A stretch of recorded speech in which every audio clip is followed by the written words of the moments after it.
The sky broke open without warning, unleashing torrents that turned dirt to mud in seconds.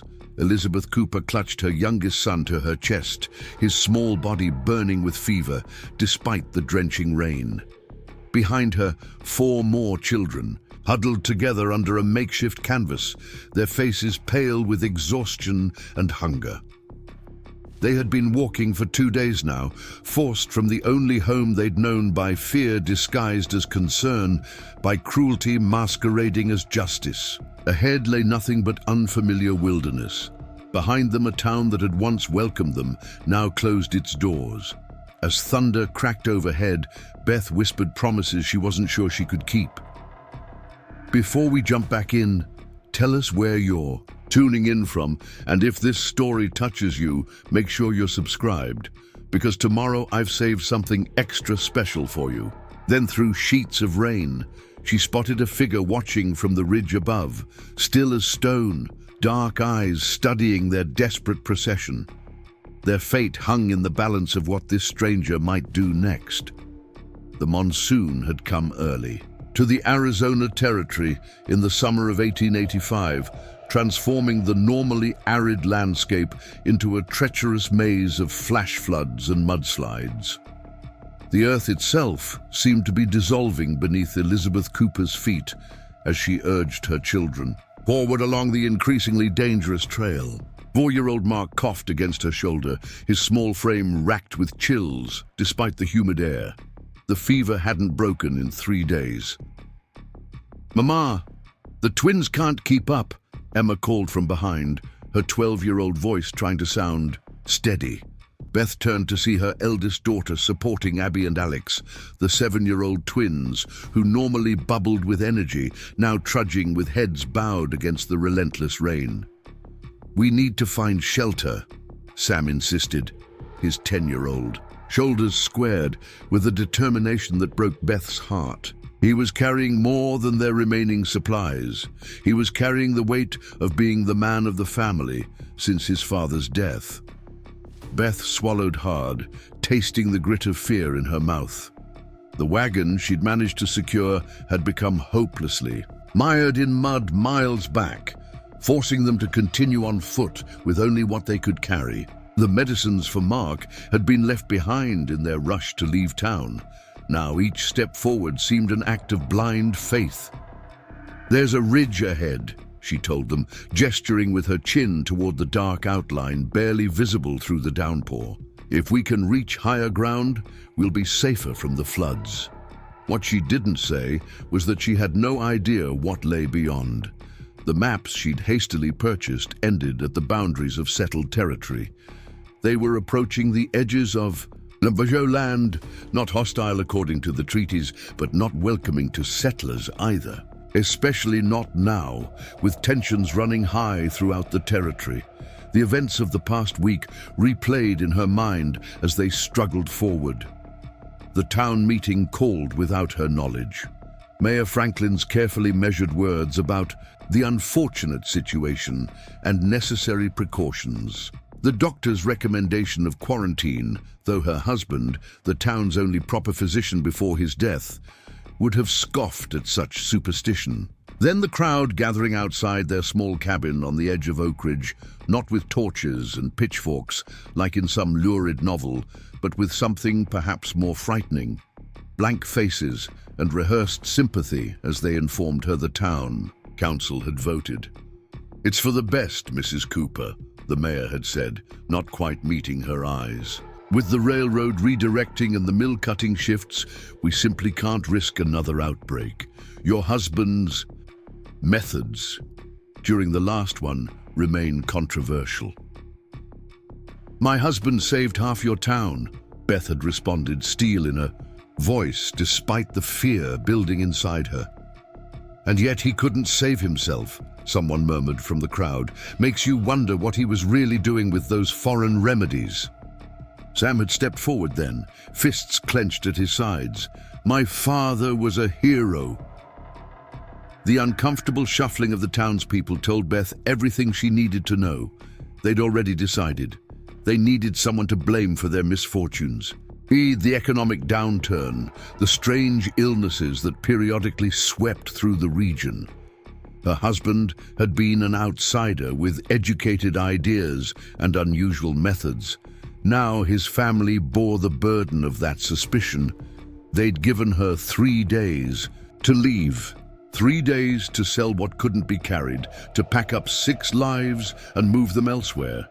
When she'd asked where they were supposed to go, the silence had been answer enough. Now, as lightning split the sky overhead, Beth wondered if they would have been better off standing their ground. But with 5 children and Mark already ill, she couldn't risk what might have happened if they'd stayed.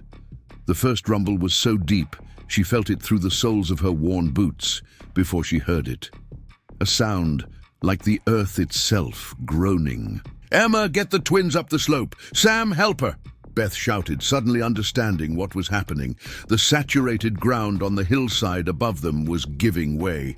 Sam grabbed Alex's hand while Emma pulled Abby forward, their exhaustion forgotten in the surge of fear. Beth clutched Mark tighter and scrambled up the increasingly steep path, mud sucking at each step. The rumbling grew louder, and Beth risked a glance over her shoulder to see a wall of earth and debris rushing down the hillside they'd just been traversing. "Run!" she screamed, though the children needed no encouragement. The path ahead narrowed, winding between rock outcroppings that offered their only hope of escaping the mudslide's path. Emma reached a larger boulder first, pulling Abby behind it. Sam and Alex were close behind.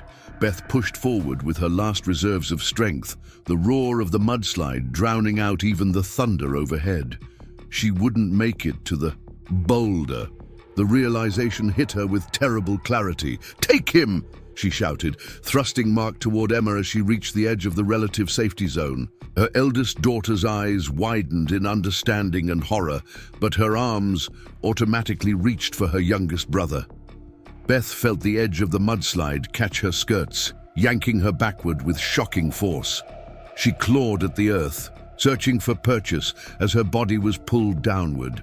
A scream tore from her throat, not from fear for herself, but for the children she was about to leave alone in this wilderness. Then strong hands gripped her arms, hauling her upward with a strength that seemed impossible. Beth found herself pulled against the rough fabric of a stranger's coat, her face pressed to an unfamiliar chest as the mudslide roared past, missing them by inches. For several heartbeats, she couldn't process what had happened. Then slowly, she became aware of the solid presence holding her steady. She pulled back slightly and looked up into the most intense eyes she'd ever seen, dark as obsidian, set in a weathered face framed by long black hair tied back with a strip of leather. The man who had saved her regarded her silently, his expression unreadable. He was tall and lean, dressed in a mixture of traditional Navajo clothing and practical frontier wear. Buckskin pants, a cotton shirt under a wool vest, and a bandana around his neck. A rifle was slung across his back, and a knife hung at his belt. "Thank you," Beth managed, her voice barely audible over the continuing rumble of earth and the pounding rain.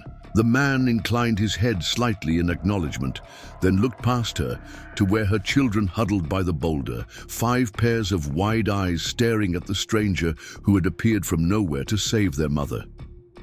"Not safe here," he said, his English clear but clipped. "More slides coming." As if to emphasize his point, another ominous rumble sounded from further up the hillside. The man released Beth and pointed toward a barely visible path that wound around the ridge. "This way," he said. "My home, safe from floods." Beth hesitated only for a moment. They had nowhere else to go, and this man had just saved her life. She nodded, then turned to her children. "Come quickly," she called. "We're going with this gentleman." Sam stepped forward, planting himself between the stranger and his family. "How do we know we can trust him?" The man regarded the boy with what might have been a flicker of approval in his otherwise impassive expression. "You don't," he answered simply. But storm getting worse, boy sick, he added, nodding toward Mark, who had begun coughing again in Emma's arms. Need shelter. Beth placed a hand on Sam's shoulder. He saved my life, Sam. And he's right. We need shelter, especially for Mark. The boy reluctantly nodded, though his posture remained tense as he moved back to help his sisters with the twins. What's your name, sir? Beth asked as they began following the narrow path the man indicated. Key, he replied, Key Yazzie. The path Key led them along would have been invisible to Beth's eyes, a barely there track that wound through stands of juniper and around massive red rock formations. Despite the storm and the burden of guiding 6 exhausted strangers, he moved, with the sure-footedness of someone who knew every inch of this terrain. Occasionally he would stop, examining the ground or listening to something beyond the range of Beth's hearing, before adjusting their course slightly. After what felt like hours, but was perhaps only one, the landscape began to change. Preparing and narrating this story took us a lot of time, so if you are enjoying it, subscribe to our channel. It means a lot to us. Now back to the story. The steep slopes gave way to a more protected valley. Beth caught glimpses of carefully tended gardens, now being lashed by the storm, and what appeared to be irrigation channels designed to direct rather than resist the seasonal floods. Finally, through the curtain of rain, she saw their destination, a unique structure that reflected its owner's dual heritage. The foundation and front portion resembled a traditional Navajo hogan, its entrance facing east according to custom, but it extended backward into a more conventional cabin with a stone chimney. Nearby stood a small stable and what appeared to be a workshop of some kind. Here, Key said, leading them to the door. He pushed it open without ceremony and stepped aside. Beth hesitated on the threshold, suddenly aware of how bedraggled and filthy they must appear. We're soaked through. We'll ruin your floors. A flicker of something that might have been amusement crossed Key's face. Floors can be cleaned. Children cannot be dry outside. Taking a deep breath, Beth stepped inside, the children following close behind. The interior was dimly lit but warm, with a fire burning low in a central pit, as well as in the stone fireplace, against the far wall. The space was simple but well-ordered, with hand-woven rugs covering much of the packed earth and wooden floors. Various tools hung from the walls alongside dried plants and what Beth recognized as medicinal herbs. Sit, Key instructed, pointing to the area near the fireplace. Need to check outside, make sure no more danger coming. Before Beth could thank him again, he had slipped back out into the storm, leaving the Cooper family alone in the shelter of his unusual home. Mama, who is he? Abby whispered, pressing close to Beth's side. A very kind man who's helping us, Beth answered, though she knew this explanation barely scratched the surface of what had just transpired. He's Navajo, Sam stated, his tone neutral but watchful. Yes, Beth agreed, and he just saved us from a terrible situation. Remember what your father always said about judging people? Sam nodded reluctantly. Robert Cooper had been adamant about treating all his patients with equal respect, regardless of origin or standing. It had made him popular with the territory's diverse population, but had raised eyebrows among some of Oak Ridge's more traditional citizens. Mark needs to get warm and dry, Emma said practically, already working to remove her youngest brother's sodden clothing. Beth roused herself from her momentary daze, recognizing the urgent needs of her children. You're right. Let's all get out of these wet things. Sam, see if you can build up that fire a bit. By the time Key returned, they had managed to strip down to their relatively dry underclothes, hanging their outer garments on chairs pulled near the fire. Beth had wrapped Mark in her shawl, which had been somewhat protected in the center of her pack. The boy's fever seemed to have risen, his breathing becoming more labored, Key assessed the situation with a swift glance, saying nothing about their state of undress. He shrugged off his own wet coat and hung it by the door, then moved to a chest against the wall. From it, he withdrew several soft blankets woven in geometric patterns of red, black, and white. "Here," he said, handing them to Beth. "Dry and warm, made by my mother." The blankets were indeed warm, and softer than Beth had expected. "Your mother is very skilled," she said, wrapping one around Mark's shivering form. "Was," Key corrected. "She walks with ancestors now." "I'm sorry," Beth said, understanding the loss reflected in that single word. Key merely nodded, then turned his attention to Mark. Without asking permission, he knelt beside the boy and placed a hand on his forehead. His expression darkened. "Fever too high," he stated. "How long?" 3 days, Beth admitted. "He was recovering from a mild cough, but then we had to leave so suddenly and the journey was difficult." She trailed off, not wanting to make excuses. She had done the best she could under impossible circumstances, but maternal guilt still gnawed at her. He moved to a collection of jars and pouches hanging from a ceiling beam. He selected several, bringing them to the table. "Medicine," he explained briefly, "for fever, for chest." Beth watched as he efficiently mixed herbs in a small clay pot, adding water from a jug and setting the mixture near the fire to heat. "My husband was a doctor," she said quietly. "He would have appreciated your knowledge." Key glanced at her, his expression unreadable. Many ways to heal. Different knowledge, same purpose.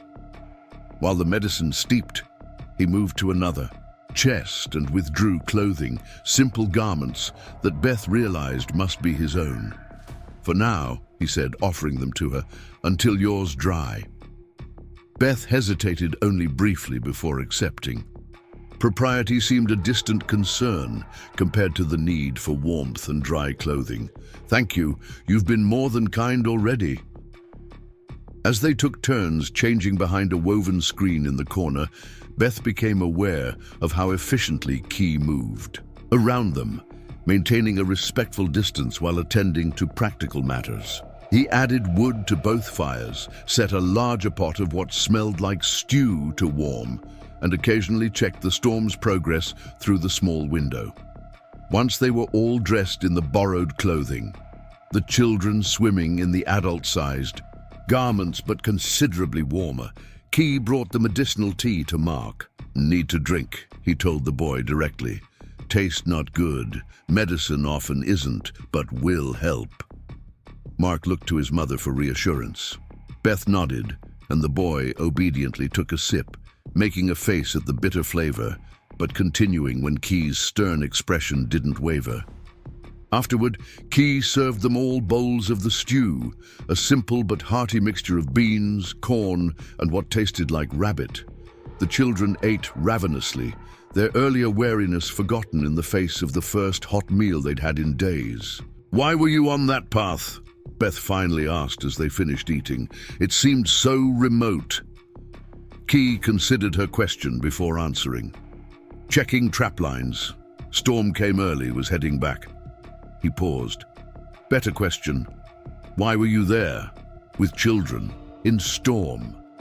Beth felt the weight of 5 pairs of eyes turning to her, waiting. She had shielded them from the worst of the town's accusations, but they deserved as much of the truth as she could give them. "We had to leave Oak Ridge," she said carefully. "After your father died," she continued, addressing her children, "some people in town became uncomfortable with us remaining there. They blamed Daddy for the sickness," Emma stated flatly. "I heard Mrs. Thornton telling her friend at the store." Beth sighed. "Your father tried new methods to treat the fever that came through last winter, methods that some people didn't understand or trust. He saved many lives, but when he himself became ill, they said it was a judgment," Sam broke in, anger flashing in his eyes. "Reverend Porter said it at the last service we attended. That's why you stopped taking us to church." Beth hadn't realized her children had absorbed so much of the town's growing hostility. "I'm sorry. I thought I was protecting you from their ignorance." "They said we might still be carrying the sickness," Emma added. "That's why they made us leave, isn't it? They think we'll make everyone sick." Beth nodded reluctantly. That was part of it. The town has been struggling since the railroad changed its route. People are looking for someone to blame. "And we were convenient," Sam concluded bitterly. Throughout this exchange, Key had remained silent, his dark eyes moving from speaker to speaker. Now he rose and moved to the door, checking outside again before returning to stand by the fire. "Know about blame," he said quietly. "People fear what is different, what they don't understand." The simple statement contained volumes of personal experience, Beth suspected. A Navajo man living alone at the boundary between two worlds surely knew much about prejudice and misunderstanding. "We're heading to Prescott," Beth said, though the statement felt hollow even to her own ears. "I have a distant cousin there who might help us get established." Key's expression suggested he understood the uncertainty behind her words. "Storm will last 3 days, maybe 4. Floods make trails dangerous longer. Not good to travel with sick child." The implication was clear, though he hadn't explicitly offered to let them stay. Beth felt both relief and discomfort at the prospect. "We've imposed on your kindness enough already," she began. "Not kindness," Key interrupted. "Common sense. Children in danger, you help. Simple." His matter-of-fact tone silenced Beth's protests. He was right. Attempting to continue their journey in these conditions would be foolhardy at best, potentially fatal at worst. "Then we accept your hospitality with gratitude," she said, "for as long as necessary, until it's safe to travel again." Key nodded once, as if the matter was settled. "Children need rest now. Tomorrow enough time for more questions." Despite the early hour, the exhaustion of their ordeal was catching up with all of them. Key efficiently arranged sleeping pallets near the fire, using more blankets from his seemingly endless supply. Beth was touched by his consideration in placing her pallet beside Mark's, where she could monitor his condition through the night. As she settled beneath the soft weight of a hand-woven blanket, Beth found herself studying their unexpected host. Key moved around the cabin, securing it for the night with practiced motions. There was a quiet dignity to him, a self-sufficiency that spoke of years of solitude, yet he had welcomed 6 strangers into his home without hesitation. Outside, the storm continued to rage, rain drumming against the roof and wind howling around the corners of the sturdy structure. But inside was warmth, safety, and the first real rest they'd had since being forced from their home. Beth's last thought before sleep claimed her was to wonder what Robert would have made of their situation. Her husband had been an excellent judge of character, able to see past surface differences to the true nature of a person. She suspected he would have approved of Key Yazzie, despite, or perhaps because of, the man's differences from the respectable citizens of Oak Ridge who had turned their backs on his family. In the flickering firelight, Beth watched as Key took a seat in a chair near the door, his rifle propped nearby. He wasn't planning to sleep, she realized. He was standing. God. The realization brought both comfort and a strange ache to her chest as she finally surrendered to exhaustion. Morning came with the steady drumbeat of continuing rain. Though the violent thunder of the previous day had subsided, Beth woke to find the cabin already active. Despite the early hour, Key was nowhere to be seen, but Emma was tending the fire, while the twins, Abby and Alex, whispered together in their shared blankets.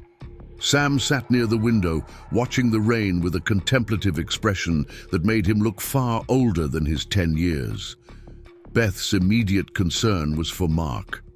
She placed a hand on his forehead, relieved to find it cooler than the previous night. The boy slept peacefully, his breathing less labored. "He's better," Emma said, noticing her mother's attention. Mr. Yazzie gave him more medicine before he left.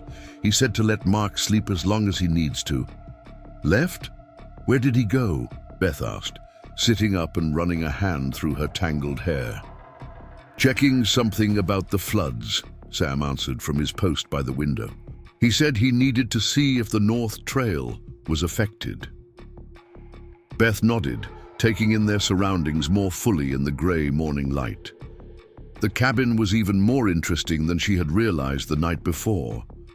The walls were adorned with not only practical items, but also beautiful handicrafts, intricately woven baskets, beadwork, and several paintings on what appeared to be animal hide. A bookshelf held a surprising number of volumes, their spines showing evidence of frequent use. Our clothes are mostly dry, Emma reported, pointing to where their garments had been rearranged on a rack near the fire. I thought we should change, back before Mr. Yazzie returns. That's thoughtful of you, Beth agreed, impressed as always by her eldest daughter's practical nature. Emma had been taking on increasing responsibility since Robert's death, sometimes to Beth's concern. She was growing up too quickly, forced into maturity by circumstances beyond her control. They had just finished changing when the door opened, bringing a gust of damp air as Key entered. He carried a burlap sack that dripped water onto the floor and gave off a distinctly muddy smell. North Trail gone, he reported without preamble. Whole hillside came down, but found these. He opened the sack to reveal several potatoes and wild onions, apparently salvaged from somewhere. Your garden, Beth guessed, dismayed. Key shrugged. Part washed away, saved what I could. He glanced around, noting their changed clothing. Better fit.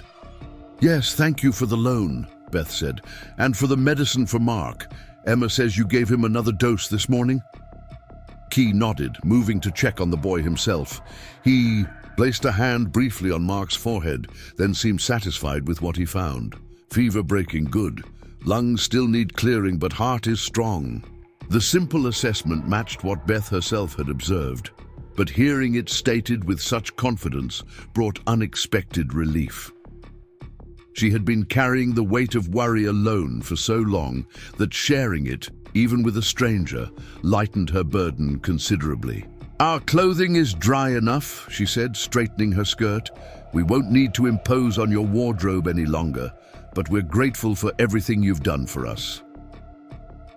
Key gave her an appraising look, as if trying to decipher the social niceties behind her words. No imposition, he finally said. Clothes are just things. Purpose is to be useful. There was a simple wisdom in his statement that reminded Beth of her husband. Robert had often cut through social pretenses with similar straightforward observations, much to the consternation of Oak Ridge's more proper citizens. The day settled into an unexpectedly comfortable routine. Key went about his normal tasks, making repairs to tools and working on what appeared to be a new hunting bow, while Beth attended to her children. The twins, always adaptable, had discovered a collection of smooth stones in a basket and were inventing an elaborate game with them. Sam alternated between helping Key, who seemed to appreciate the boy's eager assistance, and watching over his siblings with a protective eye. Mark woke around midday, his fever reduced but leaving him weak and clingy. Beth sat with him near the fire, telling stories to keep him entertained as she coaxed more of Key's medicinal tea into him. From the corner of her eye, she noticed Key occasionally pausing in his work to listen to her tales, though he never commented. As evening approached, the rain finally began to ease, though the sound of rushing water from the nearby creek suggested the flooding remained significant. Key returned from another brief expedition outside with a rabbit and several types of wild greens, which he efficiently prepared for their evening meal. Beth insisted on helping, glad to have something productive to do. As they worked side by side at the small table, she found herself studying his hands, strong and calloused from work, yet surprisingly deft as they handled the delicate herbs he added to the pot. "You have considerable medical knowledge," she observed. "Did you learn from your parents?" Key nodded. "Mother was healer. Taught me plants, how body works, how to listen." He hesitated, then added, "Also learned from army doctor at fort. Traded knowledge. He taught reading, writing, their medicine. I taught him plants, tracking." "That's how you have so many books," Beth realized, "and why your English is so good." "Books important," Key agreed. "Knowledge from many places makes stronger understanding." It was the longest speech she had heard from him, and Beth found herself wanting to know more about this man who had bridged two different worlds of healing. "My husband would have enjoyed talking with you," she said softly. "He was always seeking new knowledge, new methods of treatment. It's what made him controversial in the end." Key glanced at her. "Fear makes people reject new ideas. Safer to stay with what is known, even if not working." "Exactly what Robert used to say," Beth agreed, surprised by the parallel. "When the fever came through Oak Ridge, the traditional treatments weren't helping. Too many were dying. So he tried methods he'd read about from doctors in the East, combined with remedies he'd learned from the Mexican and Chinese workers at the railroad. Some people recovered who wouldn't have otherwise, but others still died," Key finished for her. "Always some die. Nature stronger than medicine sometimes." "Yes, but the town needed someone to blame.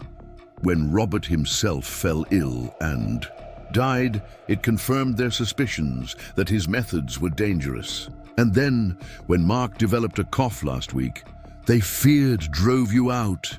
Key's tone was matter-of-fact, but Beth detected an underlying current of anger. "They gave us 3 days to leave," she confirmed. "Said it was for our own protection as much as the town's, but with nowhere specific to go, and Mark already ill." She shook her head. "I made a poor decision trying to travel in such conditions. I put my children at risk." "No," Key said firmly. "Did what was necessary. Stayed, maybe worse happens. Town fear grows, becomes something darker." His understanding both comforted and unsettled Beth.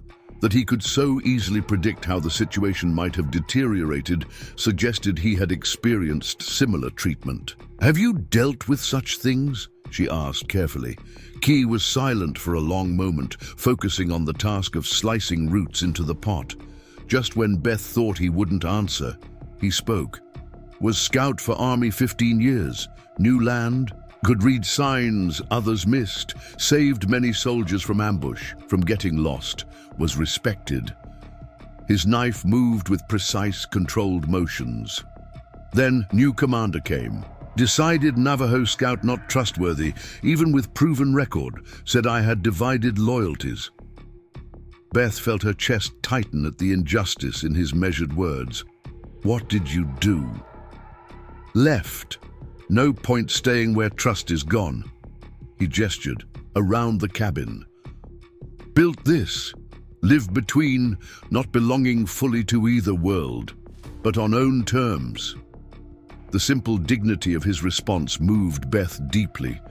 Here was a man who had faced rejection, yet had not allowed it to embitter him. Instead, he had created his own place, neither rejecting his heritage nor abandoning what he had learned from the white world. "And now you rescue stranded widows and their broods during storms," she said, attempting to lighten the moment. The corner of Key's mouth twitched in what might have been the ghost of a smile, not regular occurrence. Before Beth could respond, a crash from across the room interrupted them. Alex had accidentally knocked over a small table while chasing his twin, sending several items clattering to the floor. Among them was a delicate clay figure that had shattered on impact. "I'm sorry," the boy cried, his face paling as Key crossed the room in swift strides. Beth tensed, moving protectively toward her son. But Key merely knelt beside the broken pieces, carefully gathering them into his palm. "Was my mother's," he said quietly, "made when I was born." Alex's lower lip trembled. I didn't mean to. We were just playing. Key looked at the boy for a long moment, then nodded once. No, it was accident. Things break. People important, not things. The simple forgiveness brought tears to Beth's eyes. After all the judgment they had faced in Oak Ridge, this stranger's capacity for understanding seemed almost miraculous. Sam approached cautiously. Maybe it can be fixed, he suggested. My father taught me how to repair pottery. If you have some glue or resin. Key studied the boy with new interest. Have resin. Tomorrow, show me what you know. The simple exchange marked a shift in the atmosphere of the cabin.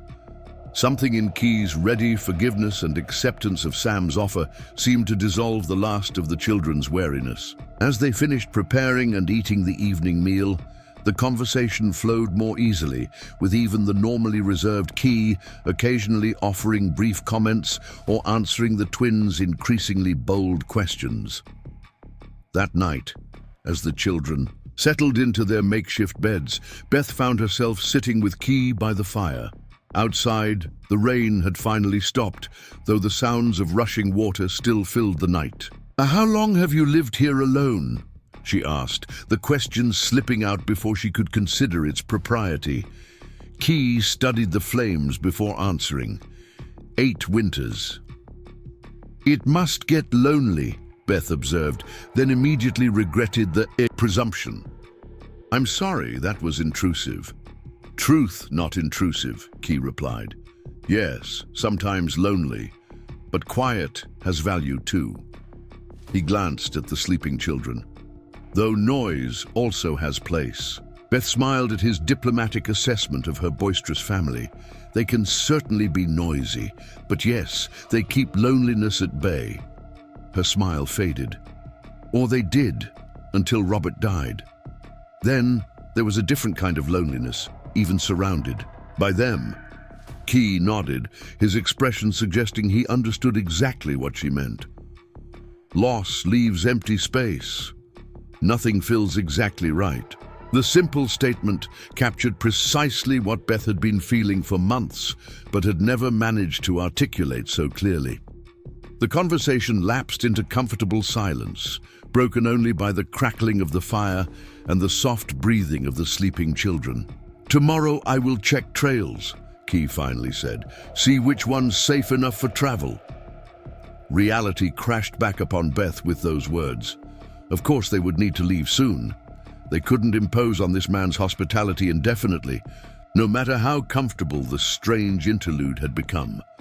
Yes, of course, she agreed, trying to ignore the sudden heaviness in her chest. We've delayed your normal routine long enough. Key gave her a measured look. No rush, boy still healing, trails still dangerous, just need to know options. Beth nodded, grateful for his understanding but aware that their time in this unexpected sanctuary was limited. Soon they would need to face the uncertain future that awaited them beyond these walls. As she settled into her bed near the sleeping Mark, Beth found herself studying Key's profile as he remained by the fire, seemingly lost in thought. What a strange turn of fate that had brought them to this place, to this man. In Oak Ridge, Beth had never exchanged more than passing greetings with the Navajo who occasionally came to town to trade. The social boundaries had seemed too rigid, the cultural differences too significant. Yet here, in the space of just 2 days, those boundaries had become meaningless in the face of more essential truths: kindness, shelter, healing, whatever. Game next, Beth knew she had experienced something rare and valuable in this place, a reminder that humanity could transcend the artificial divisions people created. With that thought warming her more effectively than the fire, Beth closed her eyes and surrendered to sleep. Dawn broke with unexpected clarity after days of relentless rain. The first golden rays filtered through the small window of Key's cabin, illuminating dust motes that danced in the air. Beth woke to this gentle light, momentarily disoriented before remembering where they were. The events of the past few days rushed back. The desperate flight from Oak Ridge, the terrifying mudslide, and their rescue by the silent Navajo hunter who now moved quietly around the cabin, stoking the morning fire. Mark stirred beside her, his small face peaceful in sleep. Beth placed a hand on his forehead, relief washing through her when she felt only the normal warmth of a child at rest. The fever had broken completely during the night. Across the room, Emma was already awake, carefully folding the borrowed blankets with the twins' help. Sam sat at the table, pieces of the broken clay figure spread before him as he examined them with intense concentration. "Good morning," Beth said softly, not wanting to wake Mark. Key looked up from the fire and nodded in acknowledgement. Storm passed, creek still high but sky clear. The simple observation carried weight that Beth immediately understood. With the weather improving, the question of their departure would soon need addressing. She pushed the thought aside for the moment, focusing instead on the immediate needs of her family. "The medicine you gave Mark has worked wonders," she said, carefully extracting herself from beside the sleeping boy. "I can't thank you enough." "Medicine only helps body do what it knows," Key replied, stirring something that smelled wonderfully, of corn and honey in a pot over the fire. "Boy is strong." Beth smoothed her skirt, acutely aware of her disheveled appearance after days of difficult travel, followed by their improvised accommodations. "Is there somewhere I might wash up a bit?" she asked. Key pointed to a door at the back of the cabin she hadn't noticed before. "Spring room, water clean, cold but clean." The spring room turned out to be a small addition built around a natural spring that bubbled up through rock at the back of the property. Key had ingeniously channeled the water to create both a basin for washing and a continuous flow that carried away wastewater. The temperature was indeed bracing, but Beth welcomed the shock of cold after days of feeling perpetually grimy. She washed quickly, then helped each of the children do the same, starting with Emma and ending with a protesting Mark who had finally awakened. When they returned to the main room, Key had laid out breakfast, a porridge of corn mash sweetened with what Beth guessed was wild honey alongside dried berries that the twins fell upon with enthusiasm. "I'll check trails after eating," Key announced, sitting down across from Beth. "Need to know which path's safe, which washed away." Beth nodded, her appetite suddenly diminishing despite the welcome meal. The practical reminder that they would need to continue their journey soon left her feeling adrift. The uncertain welcome that might await them in Prescott loomed in her mind. "Would it be all right if we remained here while you scout?" she asked. "I could perhaps make myself useful, mend clothing, tidy up a bit to repay your hospitality." Key studied her for a moment, his dark eyes unreadable. "No payment needed. But yes, safer for children here. Creek still dangerous." After breakfast, he prepared to leave, gathering a small pack and his rifle. At the door, he hesitated, turning back to Sam, who was still focused on the broken figure. "Medicine bag on shelf," he said, pointing. "Has pine resin. Might help with fixing." Sam's face brightened. "Thank you, sir. I'll be very careful with it." Something flickered across Key's normally impassive features. Surprise, perhaps, at being addressed as "sir" by the boy. He nodded once, then disappeared through the door. With Key gone, Beth set about putting the cabin in order, though in truth there was little to do. Despite the unexpected arrival of 6 people, the space remained remarkably tidy. Still, she found comfort in the familiar rhythms of sweeping the floor and washing the breakfast dishes in the basin of spring water. Emma helped with the younger children, organizing a game to keep the twins occupied, while Mark, still weak from his illness, rested on a pile of blankets nearby. Beth was hanging their now clean traveling clothes to dry when she noticed Sam's intense concentration on his repair project. The boy had carefully laid out the broken pieces of the clay figure on a scrap of leather, sorting them by size and position. "How's it coming along?" Beth asked, moving closer to observe. Sam looked up, his brow furrowed in concentration. It's complicated, but I think I can fix it. See how the pieces fit together here? He demonstrated with 2 fragments. The resin Mr. Yazzie had is perfect. Sticky, but not too thick. Father showed me how to use it when we repaired Mrs. Henderson's vase last year. Beth felt a pang at the mention of Robert, but also pride in how her son was applying what his father had taught him. He'd be very pleased to see you using those skills to help someone else. Sam worked silently for a moment before asking, "Why do you think Mr. Yazzie lives out here all alone, Mother? Doesn't he have family somewhere?" The question caught Beth off guard. "I don't know, Sam. It's not polite to pry into people's private matters." "I'm not prying," Sam protested. "I'm just curious. He seems, I don't know, not sad exactly, but solitary," Beth supplied. "Yes, I've had the same thought. But people have their reasons for the lives they choose. Mr. Yazzie has been extraordinarily kind to us, and that's what matters." Sam nodded, returning to his work with renewed focus. Beth watched him for a moment longer, struck by how much he resembled Robert in profile. The same determined set to his jaw, the same careful precision in his hands. Sometimes the resemblance hurt, a sharp reminder of what they had lost. But increasingly, Beth found herself treasuring these glimpses of her husband living on in their children. As midday approached, Beth explored Key's stores with some trepidation. Uncertain about using his supplies, but determined to have a meal ready upon his return. She found a well-organized larder with dried meat, beans, corn, and various preserved foods.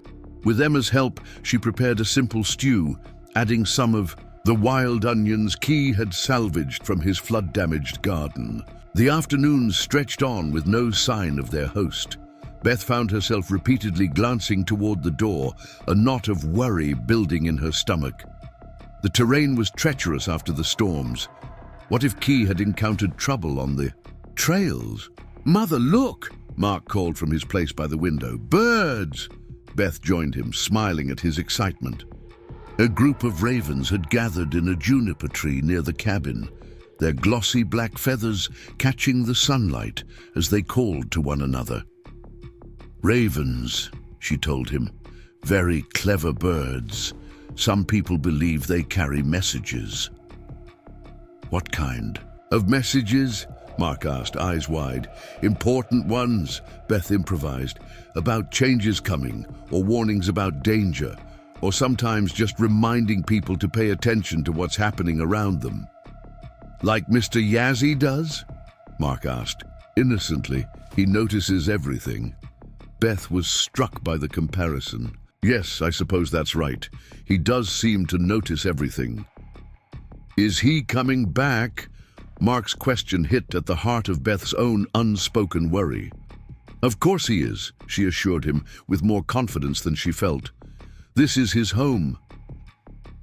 The sun was beginning its descent toward the western horizon when the cabin door finally opened. He entered, his clothing muddy and his expression grim. Beth rose quickly from where she'd been sitting with the twins. "We were getting worried," she said, then immediately regretted the presumption in her words. They were guests in this man's home, not family, with a right to expect explanations. If Key found her concern inappropriate, he gave no sign. "Trail conditions bad," he reported, removing his muddy boots by the door. "North path gone completely. South path to town passable, but difficult. West trail to Prescott." He hesitated. "What about it?" Beth asked, dread building inside her.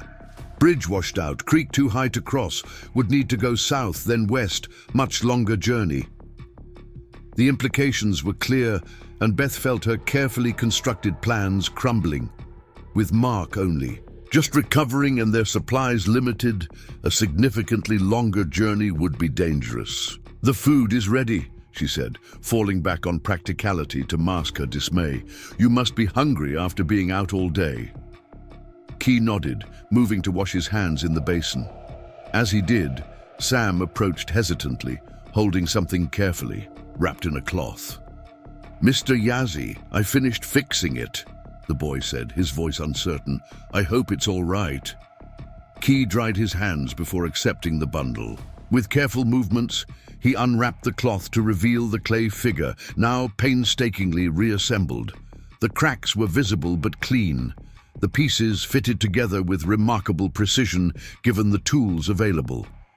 It was clearly the figure of a woman, her arms outstretched in what might have been a gesture of welcome or blessing.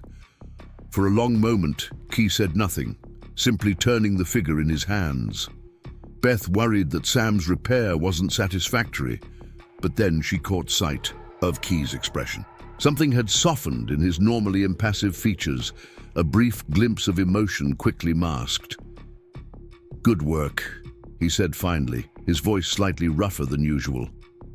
"Strong hands, careful mind, like your father, yes?" Sam straightened, pride and grief mingling in his young face. "Yes, sir. He taught me to fix things." "Important skill," Key said, carefully placing the figure on a small shelf near the fireplace. "Fixing what is broken." The seemingly simple exchange carried undertones that resonated through the cabin. Beth felt her throat tighten with emotion, recognizing the gift Key had given her son.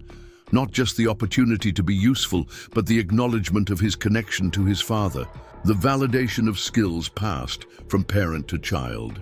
During the meal, Key spoke more than he had on previous evenings, describing what he had seen on his scouting expedition. The twins peppered him with questions about animals he had encountered, which he answered with unexpected patience. Even Sam, normally reserved with strangers, seemed to have crossed some invisible boundary, engaging Key in conversation about how the local terrain differed from what they were accustomed to near Oak Ridge. As Beth watched this interaction, a strange feeling settled over her, a momentary sense that this scene around the table belonged to a different life than the one she had been living. There was an ease to it, a rightness that she hadn't experienced since before Robert's illness. After the children had gone to sleep, Beth joined Key by the fire. The question that had been building all evening finally spilled out.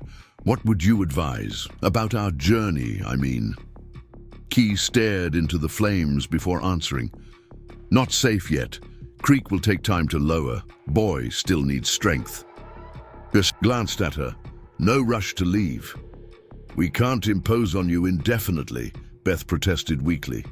"Not imposition," Key replied. "Winter coming soon. Always prepare extra for winter. Enough for all."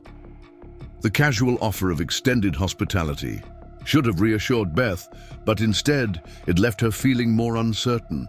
What was she doing, considering remaining in the home of a man she barely knew, a man from a background so different from her own?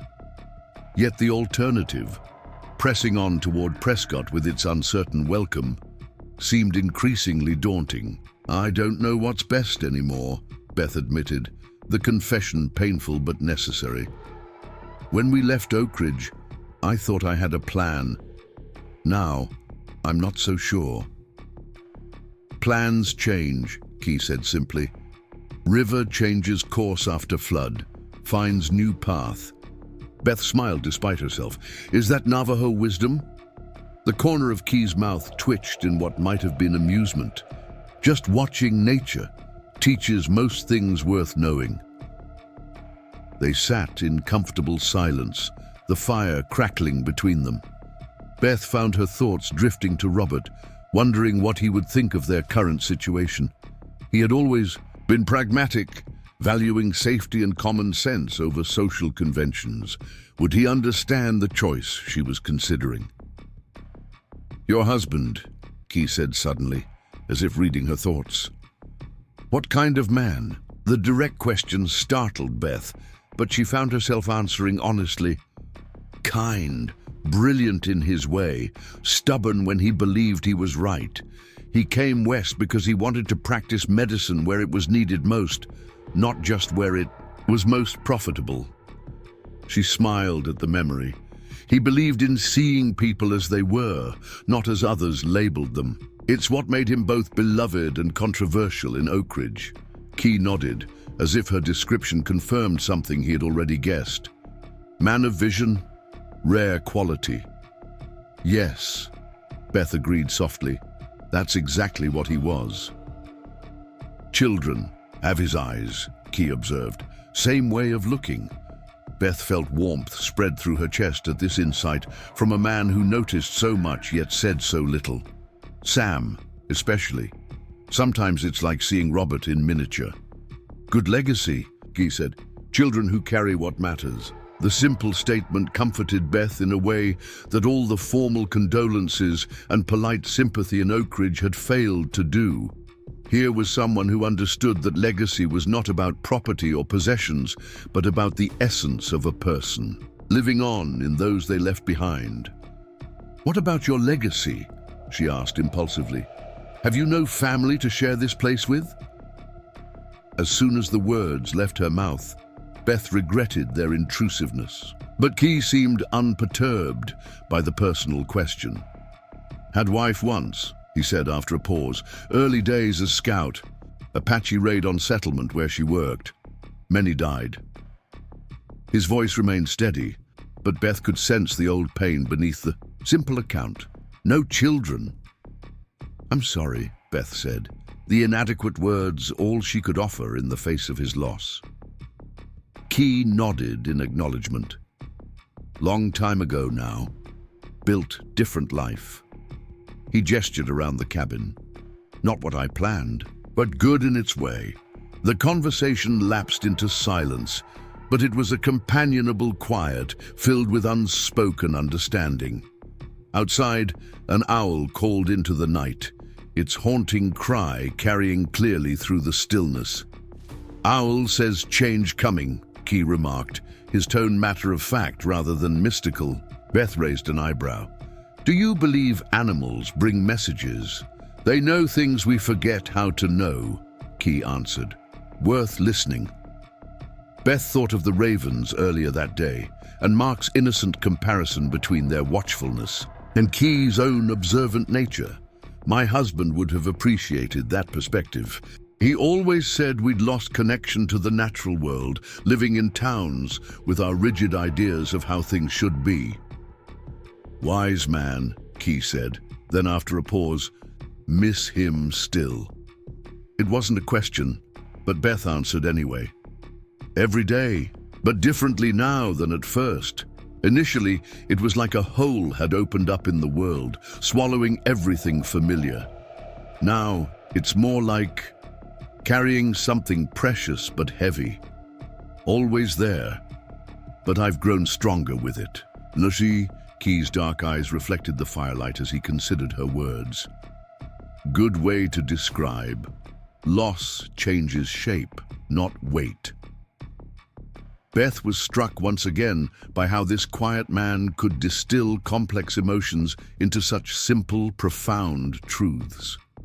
She found herself wondering what Robert would have made of Key Yazzie. They were unlike in so many ways, one educated and verbose, the other self-taught and taciturn, yet she suspected they would have recognized something essential in each other, some shared quality of seeing beyond surfaces to deeper truths.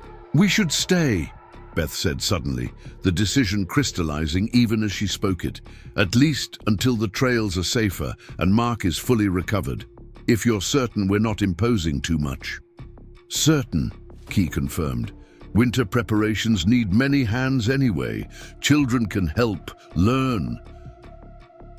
The practical framing of his acceptance eased Beth's conscience. This wasn't charity. It was an exchange, shelter and safety for her family in return for assistance with the work of preparing for the coming winter.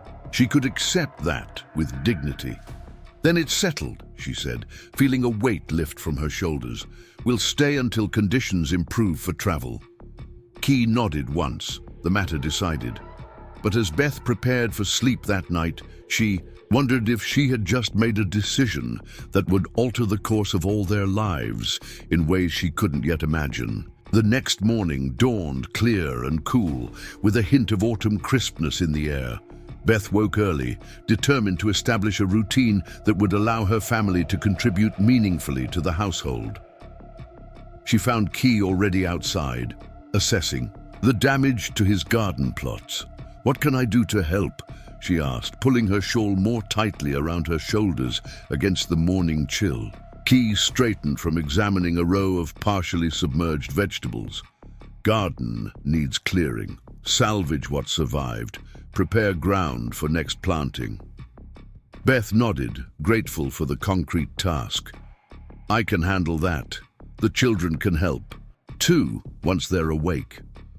"Sam old enough to learn snares," Key said, "if willing, game returning after storm." Beth felt a momentary hesitation at the thought of her 10-year-old learning to hunt, but she pushed it aside. This was a different world than Oak Ridge, with different necessities and skills. He'd like that. He's been wanting more responsibility. Key's assessment proved accurate. When Sam learned he would be accompanying Key to check and set snares, his face lit with an excitement Beth hadn't seen since before his father's death. Emma took charge of the twins and Mark, organizing them into a surprisingly efficient garden-clearing crew, while Beth focused on salvaging the vegetables that could still be harvested. By midday, they had made significant progress. The flooded portions of the garden had been drained, the surviving crops harvested and laid out to dry or preserve. Beth was kneeling in the soft earth, pulling debris from what had been a row of squash plants, when she heard Sam's excited voice. She looked up to see her son and Key returning from the forest, Sam proudly carrying 2 rabbits. "Mother, look what we caught," Sam called. "Mr. Yazzie showed me how to set the snares just right and how to tell which trails the rabbits use most."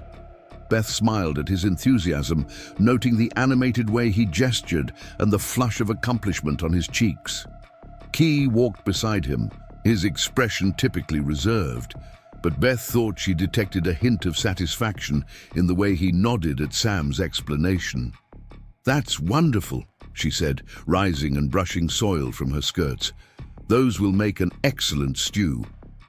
For the first time since arriving at the cabin, Beth felt a sense of rightness settle over her. They were contributing, not just receiving. Her children were engaged in meaningful work, learning skills that connected them to this place and to the cycles of nature in ways that life in Oak Ridge never had. As the day progressed, Beth found herself watching Key's interactions with her children with growing interest. He was not demonstrative or effusive, but there was a steady patience in the way he showed them tasks, an implicit respect in how he allowed them to try, fail, and try again without criticism. Even the twins, who could exhaust the most patient adult with their endless questions, seemed to respond to his calm demeanor. That evening, as Beth helped prepare the rabbit stew, with Emma learning to make corn cakes under Key's surprisingly detailed instruction, she realized something had shifted in the cabin's atmosphere. The sense of being temporary visitors had faded, replaced by a more collaborative dynamic. Key no longer moved around them with careful distance, but worked alongside them as if their presence was an expected part of his day. After the meal, Key spread a large hide on the table and began sketching on it with a piece of charcoal. The children gathered around, curious. "Map," he explained, "of surrounding area. Important to know where you are." He marked the cabin's location, then added the creek, the various trails, and significant landmarks. Beth watched as her children absorbed this information, asking questions about distances and features that Key answered with his characteristic precision. "Why is this important?" Alex asked, pointing to a circular marking Key had made near the creek. "Medicine Spring," Key replied. "Water has minerals, good for certain illnesses."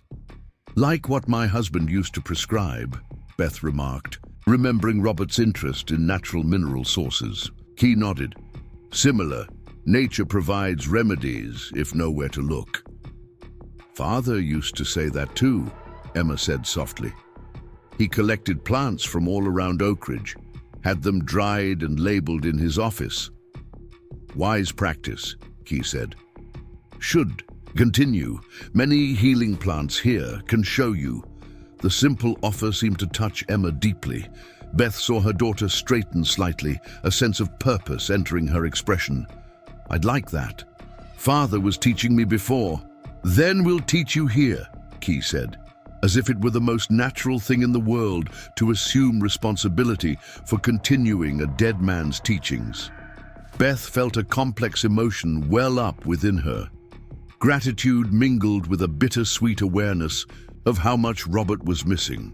He would have appreciated Key's knowledge, would have eagerly exchanged ideas and methods with this man who bridged traditional healing practices and more modern approaches. Later, after the children had gone to sleep, Beth found herself once again sitting with Key by the fire.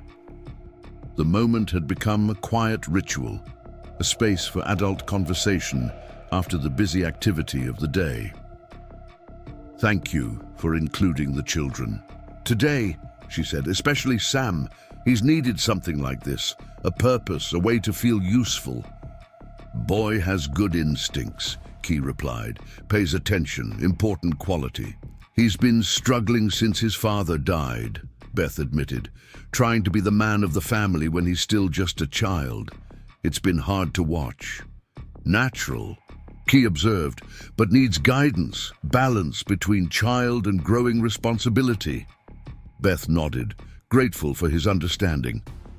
"That's exactly it. And Emma, too. She's taken on so much with the younger ones. Sometimes I worry they're missing their childhood entirely." "Different kind of childhood," Key suggested. "Not worse, just different. Learning real skills, real purpose. Many children in town never learn what matters." There was wisdom in his perspective that Beth couldn't deny. Her children were learning self-reliance and practical skills that would serve them throughout their lives, whatever path they took. Perhaps that was worth the loss of some carefree play. Still, Key added, surprising her, should have time to be children too. Tomorrow will show them swimming hole. Water still high, but special place where safe, good for play. Beth smiled at this unexpected suggestion. They'd love that. They've had precious little fun these past months. Key nodded, then fell, silent, staring into the fire. Beth found the quiet between them comfortable now, no longer feeling the need to fill it with words. The rhythmic crackling of the flames and the occasional soft snore from one of the children created a peaceful backdrop that allowed her thoughts to wander. She found herself remembering the early days of her marriage to Robert when they had first arrived in Oak Ridge. The town had welcomed them then, desperate for a doctor and charmed by Robert's enthusiasm and Beth's willing participation in community life. For years, they had been respected, central figures in local society. The shift had been gradual, but subtle disapproval of Robert's unusual methods, then more open criticism as economic hardship made people search for scapegoats. By the time the fever came through town, the ground had been prepared for suspicion to flourish. "You're thinking of before," Key observed, his quiet voice breaking into her thoughts. "Of town." Beth looked up, startled by his perception. "Yes. How did you know?" "Face shows journey to different place, remembering."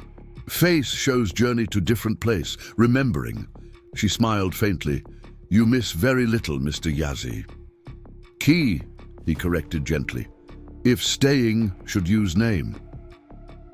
The simple suggestion carried weight beyond the words themselves, an acknowledgement that they were no longer merely a rescuer and those rescued, but people sharing a home, however temporarily. "Key," Beth repeated, testing the name on her tongue, "and I'm Beth, not Mrs. Cooper." He nodded, accepting this reciprocal offering of familiarity. "Beth, good name, strong." "My grandmother's name," she told him. "Elizabeth, formally, but she was always Beth. A formidable woman, ran the family farm herself after my grandfather died young." "Legacy continues," Key observed. "Strong woman, difficult circumstances." Beth felt her cheeks warm at the understated compliment. I don't feel particularly strong most days. Just putting one foot in front of the other because there's no other choice. Essence of strength, Key replied. Continuing when difficult. Anyone can walk easy path. His simple definition resonated deeply. Beth had never thought of strength in those terms, not as grand gestures or dramatic stands, but as the quiet determination to continue, to care for her children, to rebuild a life from the fragments of what had been lost. Thank you, she said softly, for seeing that, for seeing us as we are, not as Towns saw you, Key finished when she trailed off. Easy to judge what is different, what challenges what we know. Harder to see clearly without fear coloring vision. Is that why you live out here? Beth asked. To avoid those judgments? Key considered the question, his dark eyes reflecting the dancing flames. Partly, but also for peace, for space to live by own understanding, not others' rules. Beth found herself envying that clarity of purpose. Her own life had been shaped by expectations, as a doctor's wife, as a mother, as a member of Oak Ridge society. Even now, her plan to reach Prescott was based on conventional wisdom about where a widow with children should seek refuge. What would it be like, she wondered, to make choices based solely on what felt right, what worked, rather than on society's prescriptions? As if sensing her thoughts, Key spoke again. Children adapting well here, already learning, contributing. Yes, Beth agreed, better than I expected. They seem, I don't know, more themselves somehow. Natural, Key said simply. No need to be other than what they are here. The observation struck Beth with unexpected force. Was that what she was seeing in her children? The freedom to be authentic without the weight of Oak Ridge's expectations and judgments. And was she feeling something similar herself, a gradual unburdening as the need to conform to others' ideas of propriety fell away? These questions lingered in her mind as she prepared for sleep, watching the steady rise and fall of her children's breathing in the firelit cabin. Whatever uncertainty the future held, Beth realized, this unexpected sanctuary had already given them something precious, a chance to rediscover themselves beyond the labels others had assigned them. And for that alone, she was profoundly grateful. Days grew shorter as autumn deepened across the Arizona territory. The aspens dotting the higher elevations had turned brilliant gold, their leaves shimmering in the clear mountain light. In the sheltered valley where Key's cabin stood, the evidence of the devastating floods had begun to fade. Nature was resilient here, quick to heal its wounds and adapt to changed circumstances. Beth found herself adapting too. What had begun as a temporary refuge had gradually transformed into something that felt surprisingly like home. The rhythm of days shaped by necessity rather than convention brought an unexpected contentment. Each morning she woke with purpose. Tending the garden Key had helped them replant, preserving food for the coming winter, ensuring her children were fed, educated, and thriving in this new environment. Today she stood at the edge of the garden plot, a basket of late vegetables balanced on her hip, watching as Key taught Sam and the twins how to identify animal tracks in the soft earth near the creek. The lesson was practical. Knowing which animals frequented the water source would help with hunting and trapping. But Beth saw how it engaged her children's natural curiosity in ways that stuffy classroom lessons never had. "Mother, look what I found," Mark called, running toward her with something cupped carefully in his small hands.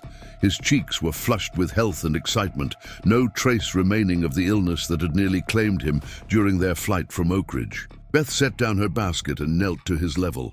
"What is it, sweetheart?" Mark opened his hands to reveal a perfectly formed arrowhead, its stone surface smoothed by time. "Key says it's very old, from his people, from long ago." "It's beautiful," Beth said, examining the artifact. what a special find. He said I can keep it, Mark continued, eyes wide with the significance of this gift. He said it's good that I found it, that sometimes important things find the right person. Beth glanced toward Key, who was now showing Alex how to measure the depth of a deer print. She had noticed this about him, how he transformed ordinary moments into opportunities for learning, not just about practical skills, but about values and perspectives that were woven into his Navajo heritage. That was very kind of him, she told Mark. We should find a special place to keep it safe. I'm going to show Emma, Mark declared, closing his fingers carefully around his treasure before dashing off toward the cabin where his eldest sister was preparing the midday meal. Beth straightened, adjusting her skirt and taking a moment to absorb the scene before her. 2 months ago, she couldn't have imagined this life. Her children running free in this wild landscape, learning from a man whose background was so different from their own, yet who had become integral to their daily existence. The temporary arrangement had extended far beyond what she had initially agreed to, but each time she considered raising the subject of their departure, some new reason to delay emerged. First, it had been the dangerous trail conditions, then Mark's recovery, then the need to help with harvest and winter preparations. Now, with the first snows already dusting the higher elevations, the prospect of traveling to Prescott before spring seemed increasingly impractical. Beth told herself it was simple pragmatism that kept them here, the rational choice for their safety and well-being. Yet she knew there was more to it than that. Something had changed within her, a shifting of priorities and perspectives that made the thought of returning to town life less appealing with each passing day. "Mother, Key's going to teach us how to fish with our hands," Abby called, breaking into Beth's reflection. "He says the creek has gotten clear enough now." Beth waved acknowledgement, smiling at her daughter's enthusiasm. Abby and Alex, always active children, had blossomed in this environment where their energy could be channeled into productive activities rather than constrained by the proprieties of town life. She returned to the cabin with her basket of vegetables, stepping into the warmth of the main room where Emma was kneading dough for bread. At 12, her eldest daughter had taken to domestic responsibilities with impressive skill, learning quickly from both Beth's instruction and Key's practical knowledge of local ingredients. "That smells wonderful," Beth commented, setting down her harvest. Emma looked up, flour dusting her cheeks. "Key showed me how to add pine nuts to the dough. He says it makes the bread more filling for winter." "Clever," Beth agreed. "We'll need substantial food when the cold really sets in." The casual reference to spending winter in the cabin hung between them for a moment. Emma's hands stilled. "In the dough. We are staying through winter, aren't we?" she asked, her voice carefully neutral. Beth hesitated. They had never explicitly discussed the increasingly obvious fact that their temporary arrangement was becoming permanent. "It seems the most sensible course," she said finally. "The mountain passes will be dangerous once the heavy snows come." Emma nodded, returning to her kneading with renewed vigor. "I'm glad. I like it here." The simple declaration settled something in Beth's chest. "You do? Truly?" Emma considered the question with the seriousness that had become more pronounced. Since her father's death, yes, in Oak Ridge everything felt tight, like clothes that don't quite fit anymore. Here I can breathe. She glanced up. "And Key teaches us real things, important things, not just how to be proper." The insight from her young daughter struck Beth deeply. Emma had articulated something she herself had been feeling, but hadn't fully acknowledged, that conforming to Oak Ridge's narrow definitions of propriety had been constricting something essential in all of them. "You're very wise, Emma Cooper," Beth said softly. Emma shrugged, but her pleased expression revealed how much her mother's acknowledgement meant to her. "I just know what I see, and I see all of us doing better here than we were in town. Even you, Mother." "Even me?" Beth echoed, surprised. "You smile more." Emma said simply. Real smiles, not the kind you used to put on for visitors after Father died. Beth was saved from having to respond to this perceptive observation by the arrival of Key and the younger children, all damp from their creek expedition, but triumphant with a string of small trout they had managed to catch.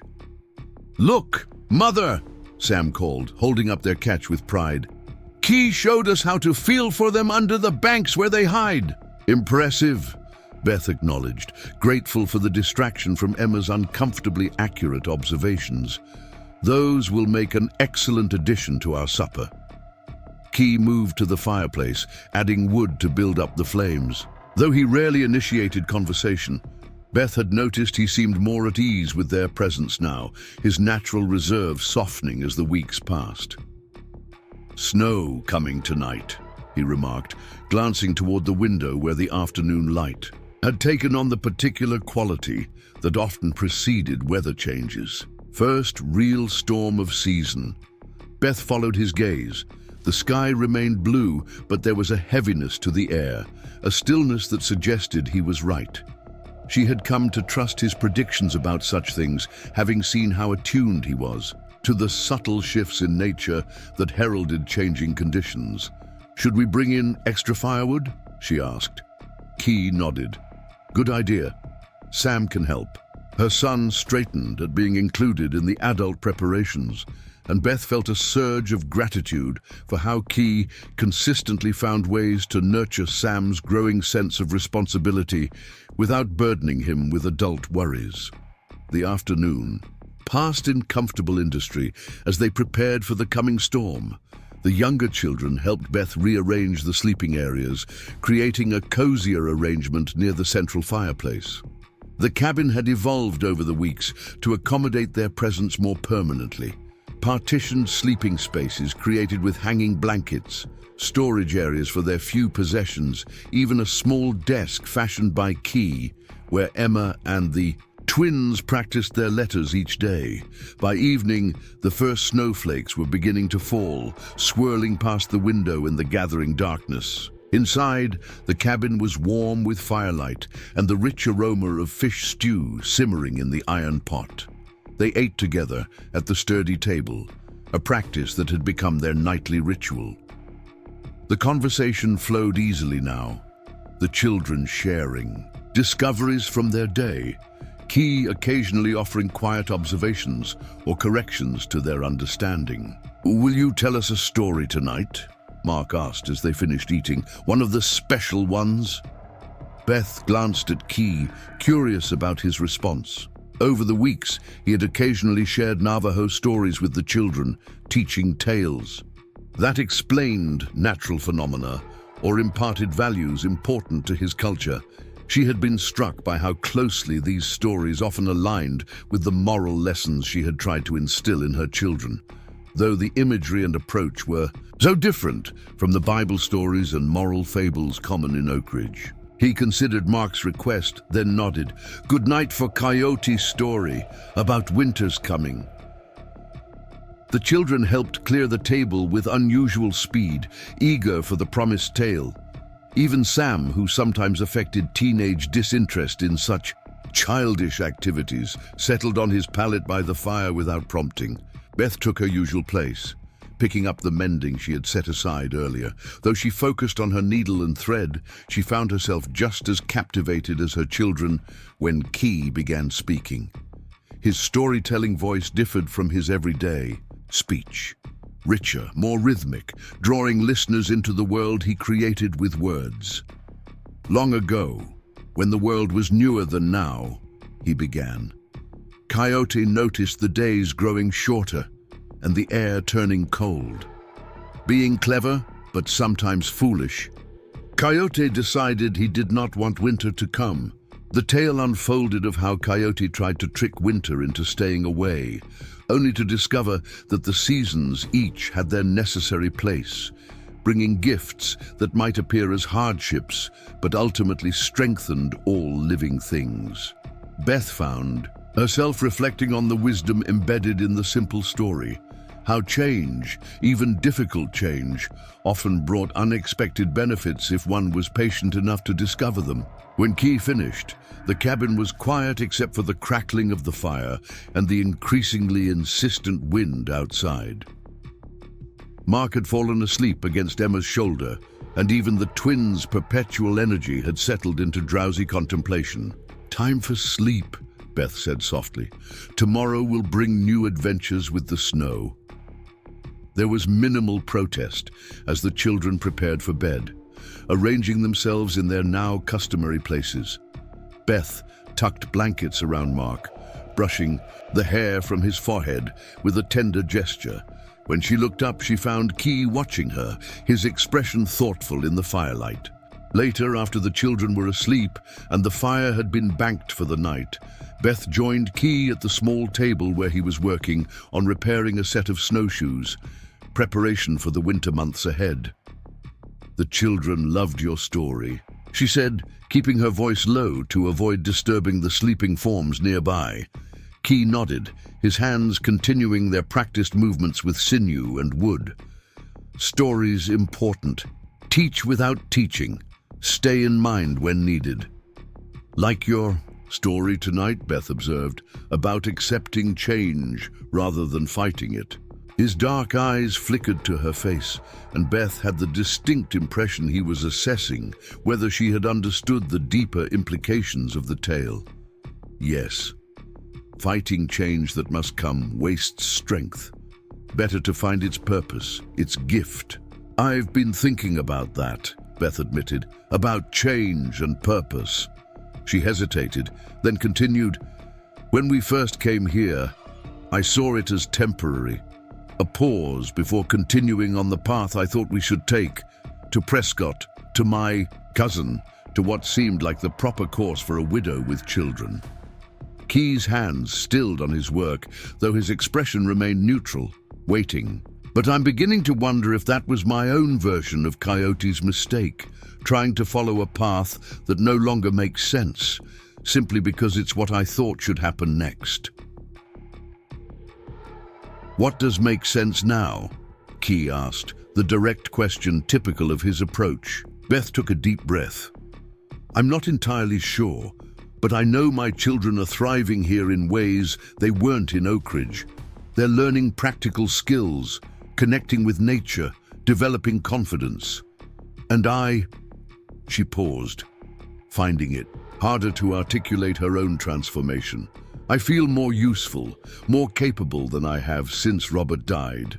Less defined by what others expect of the doctor's widow, and more by what I can actually contribute." Key nodded slowly. "Natural to find new path when old one washed away. Not betrayal of past, just survival. Growth." His understanding gave Beth the courage to ask the question that had been forming in her mind for weeks. Would it be possible, and I understand completely if it isn't, for us to remain here, not just through winter, but longer? The request hung in the air between them, weighted with implications neither had voiced before. Beth felt her heart quicken with uncertainty. She had no right to ask this of him, no claim on his land or his life.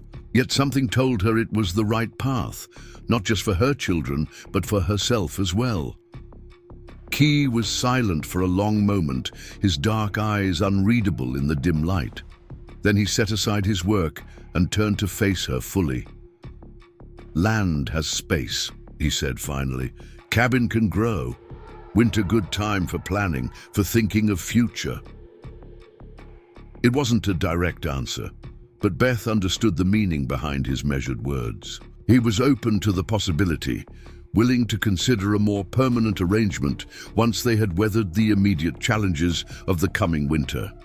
"Thank you," she said simply, knowing he would understand the depth of gratitude contained in those inadequate words. Key inclined his head in acknowledgement, then returned to his work. Beth remained at the table, watching his skillful hands manipulate the materials with practiced ease. Outside, the snow continued to fall, blanketing The world in pristine white, covering the scars left by the flood and creating a clean canvas for whatever might come next. The first major snowstorm of the season lasted 3 days, transforming the landscape into a glittering wonderland that delighted the children when they were finally able to venture outside. Beth watched from the doorway as they discovered the joys of fresh powder, the twins' whoops of excitement as they slid down a gentle slope on a smooth plank Key had provided. Mark's concentration as he learned to identify animal tracks in the snow, Emma and Sam's collaborative effort to build a snow structure that somewhat resembled a fort. Key moved among them, demonstrating how to pack the snow properly, occasionally joining in their play with a reserve that was gradually softening. Beth found herself studying him more often these days, noting the subtle changes in his interactions with her family. There was an ease developing, a sense of integration that went beyond mere hospitality. "They need winter clothes," Key remarked, coming to stand beside her in the doorway. "Will get colder. What they have not enough." Beth nodded, a practical concern she had been considering herself. Their winter things were left behind in Oak Ridge. What we brought was only meant for the journey to Prescott. "Can make," Key said as if it were the most obvious solution. "Have hides tanned, ready for working, warm fur from last season's hunting." "I'm not sure I know how to fashion proper winter clothing from hides," Beth admitted. Her sewing skills were adequate for fabric garments and repairs, but working with leather and fur was outside her experience. "Can teach," Key offered. "Not difficult, just different. Emma old enough to learn too." The suggestion of including her daughter touched Beth. She had noticed how Key consistently found ways to impart skills to her children, treating even simple tasks as opportunities for important learning. "I'd appreciate that," she said. "Emma would too, I think." Key nodded, his gaze returning to the children playing in the snow. "Sam needs bow," he observed after a moment. "Right age to learn. Good for hunting small game when spring comes." In the casual reference to spring, to them still being here when the seasons turned again, warmed Beth, despite the chill air. He'd be thrilled. He's always wanted to learn archery, but in town it wasn't considered appropriate. A flicker of something that might have been amusement crossed Key's usually impassive features. Appropriate, strange word. What keeps body fed, keeps family safe, that appropriate, rest just opinion. Beth laughed softly. When you put it that way, it does seem rather arbitrary what Oak Ridge considered proper or improper. "Town ideas," Key said with a slight shrug, "not always match reality of living." The simple observation encapsulated so much of what Beth had been coming to understand during their time in this place. The rigid social conventions that had governed life in Oak Ridge, dictating everything from proper Sunday attire to acceptable pastimes for children, now seemed not just arbitrary, but actively restrictive, designed to maintain appearances rather than nurture genuine well-being. "I'm beginning to think Robert understood that better than I did," she mused. "He was always pushing against those artificial boundaries, especially in his medical practice." She glanced at Key. "That's part of what got him into trouble with the town leaders. He didn't respect the proper ways of doing things when they didn't make sense." "Wise man," Key commented, not for the first time. "Saw beyond surface." "Yes," Beth agreed softly. "He did." A comfortable silence fell between them as they continued to watch the children. The easy companionship they had developed still sometimes surprised Beth. In Oak Ridge, she would never have imagined finding such understanding with someone from such a different background. The prejudices that shaped town thinking would have prevented even the possibility of such a connection. Yet here, those artificial barriers had fallen away, revealing something more essential: two adults committed to caring for these children, to creating a safe place where they could grow and learn. Different in so many ways, yet aligned in what truly mattered. "Come," Key said eventually, breaking the silence. "Show you hides for winter clothing. Need to start soon." Beth followed him to the storage shed attached to the main cabin, where he kept supplies and materials organized with characteristic efficiency.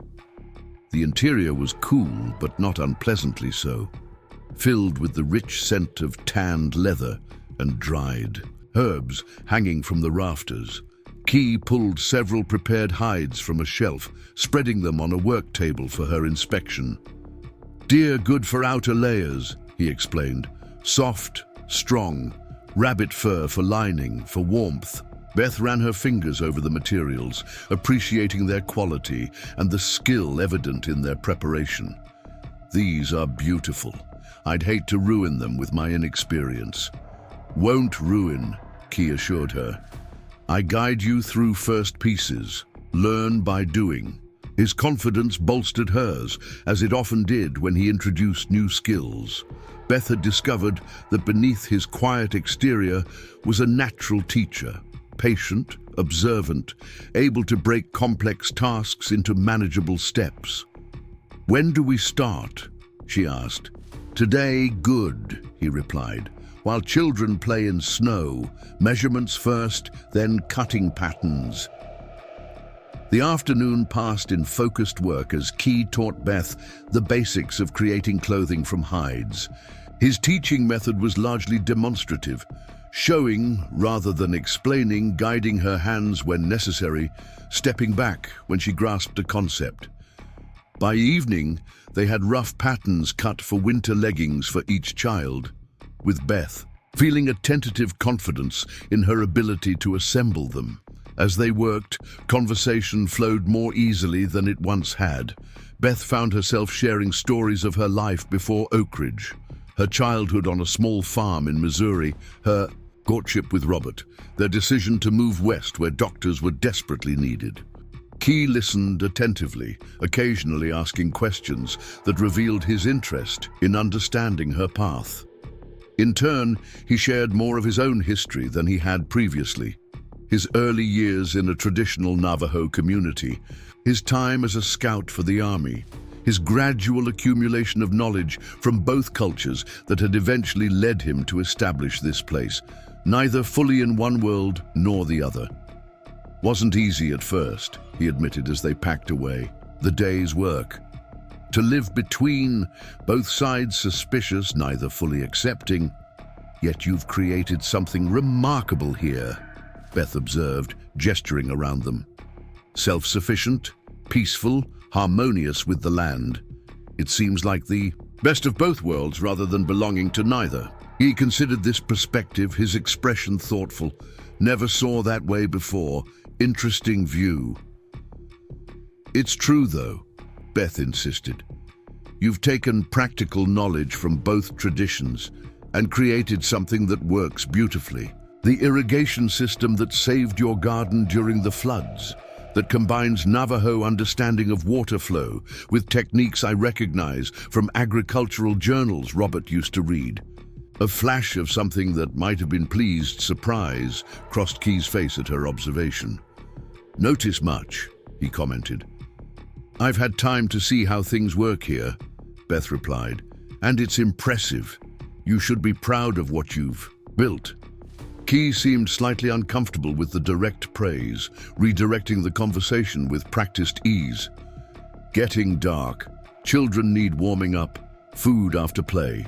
Beth followed his lead back to the main cabin, where they found the children already inside, rosy-cheeked from cold and excitement, chattering about their snow adventures. The evening settled into now familiar routines, a hearty meal, stories. By the fire, the gradual quieting as younger ones drifted to sleep. Later, Beth sat at the table working on the first pair of leggings by lamplight, while Key carved by the fire. The peaceful domesticity of the scene struck her suddenly. How natural it felt, how right. In the months since Robert's death, she had been bracing herself continually, expecting each day to bring some new challenge she couldn't meet, some obstacle that would finally break her. But here, in this unlikely sanctuary, she had found not just survival, but a growing sense of competence and purpose. Thinking again, Key observed quietly from his place by the fire. Beth looked up, smiling ruefully at how easily he read her. Moods now. Yes, about how different this is from what I expected when we left Oakridge. Better or worse? He asked, the direct question typical of his communication style. Different, Beth replied honestly, but increasingly better. There's a simplicity here, not in the sense of being primitive or lacking, but in focusing on what truly matters. Key nodded, understanding. Town life has many complications, not necessary for living well. Many rules that serve no purpose except separation. Exactly, Beth agreed, surprised and gratified by his articulation of what she had been feeling. In Oakridge, so much energy went into maintaining appearances, into doing things the right way, according to arbitrary standards. Here, there's only what works and what doesn't, what helps us survive and thrive. Natural way, Key said. Body knows it, even when mind forgets. Beth considered this as she continued stitching. Perhaps that explained the sense of rightness she had been feeling, a recognition at some fundamental level that this way of living aligned more truly with human needs than the artificial constraints of town society. The children sense it too, she observed. They've changed since we came here, become more themselves somehow. No need to be small when space is large, Key replied, the simple metaphor capturing something profound about how environment shaped behavior and development. Beth nodded, thinking of how her children had indeed expanded to fill the space available to them, not just physical space, but the emotional and intellectual freedom to explore, question, and discover without constantly being reminded of propriety and limitations. I worry sometimes, she admitted, voicing a concern that had been growing alongside her appreciation for their new life. That I'm depriving them of educational opportunities, of social connections they would have in town. Key set aside his carving, giving her his full attention. What education matters most? Reading, writing, important, yes. Numbers too. But knowing land, knowing how to live on it. Also education. Different kind, but valuable. We've continued. Their book learning, Beth acknowledged. Emma especially is progressing well with the texts we brought and the books from your shelf. But there's more to education than that. Yes, Key agreed. Learning how to think, how to solve problems, how to work together, how to observe world carefully. See your children doing all these things every day. His perspective comforted Beth, aligning as it did with values Robert had often expressed about education being more than rote learning or social polish. And for social connections, Key continued, surprising her with his thoroughness in addressing her concerns. Spring brings opportunities. Trading post 2 days ride south. Families there, children too. Navajo settlement to east sometimes welcomes visitors. Not isolated forever, just winter quiet time. The thoughtfulness of his response, the fact that he had clearly considered these aspects of their situation already, touched Beth deeply. It reinforced her growing conviction that this unusual arrangement might indeed offer her family everything they truly needed, though in forms different from what Oakridge would consider essential. Thank you, she said softly, for thinking of these things, for making space for us here. Key held her gaze for a moment, his dark eyes reflecting the firelight. Not difficult to make space for what fits well, he said finally, the simple statement carrying implications that Beth wasn't yet ready to fully examine. She returned to her stitching, aware of a warmth in her chest that had nothing to do with the fire's heat. Outside, snow continued to fall, insulating the cabin against the winter cold and wrapping their small community in a peaceful isolation that felt increasingly like freedom. Winter settled fully upon the Arizona high country, transforming the landscape into a pristine world of white and silver. The cabin stood as a warm beacon amid the snow-covered valley, smoke curling from its chimney into the crystalline air. Inside, life had found a rhythm that would have been unimaginable to Beth just months earlier. Morning light filtered through the frost-edged windows as Beth stirred a pot of corn porridge over the fire. Emma sat nearby, carefully grinding coffee. Beans in the small mill Key had traded for at the nearest outpost during his last journey before the heavy snows. The twins were still asleep, curled together beneath their fur blankets, while Mark sat on the floor nearby, absorbed in drawing. Shapes on a slate Key had given him for practicing his letters. "Sam and Key have been gone since dawn," Emma observed, glancing toward the door. "Do you think they've had any luck?" Beth added a pinch of dried berries to the porridge. "I hope so. Fresh meat would be welcome after so much preserved food." The previous week, Key had begun teaching Sam the fundamentals of winter hunting, how to track animals through snow, how to move silently across the frozen landscape, how to be patient when cold numbed fingers and toes. Beth had noticed the growing bond between her son and their Navajo host, with a mixture of gratitude and wistfulness. Sam needed a man's guidance, especially now that he was approaching his 11th birthday. Yet watching him learn skills his father would never teach him brought a complex emotion she couldn't quite name. The cabin door opened, bringing a swirl of cold air and two snow-dusted figures. Sam's face was flushed with cold and excitement, his eyes bright beneath the fur-lined hood Key had fashioned for him. "Mother, we got a deer," he announced, pulling off his mittens. "A young buck. Key showed me how to track it through the drifts, and we followed it for hours." Beth smiled at her son's enthusiasm. "That's wonderful news. It will feed us well." Key stomped snow from his boots, hanging his outer garments on pegs by the door. "Boy did well," he said, the quiet praise earning a proud smile from Sam. "Patient, good shot with bow." "It was my arrow that got it," Sam explained eagerly. "He let me take the first shot, and I remembered everything he taught me about breathing and aiming." He mimicked the motion of drawing a bow. "The deer is hanging in the storage shed. We need to let it cool properly before we butcher it." Beth marveled at the confident knowledge in her son's voice. He spoke of these skills as naturally as he once had recited multiplication tables or Bible verses in Oak Ridge. This was a different education, but she could not deny its value or the positive effect it had on her once shy boy. "Breakfast nearly ready," she said, gesturing toward the hearth. "You must be hungry after such an early start." Key moved to warm his hands by the fire, nodding thanks as Emma handed him a cup of coffee. The domestic gesture struck Beth suddenly. How naturally her eldest daughter interacted with Key now, how seamlessly he had become integrated into their family. Routines.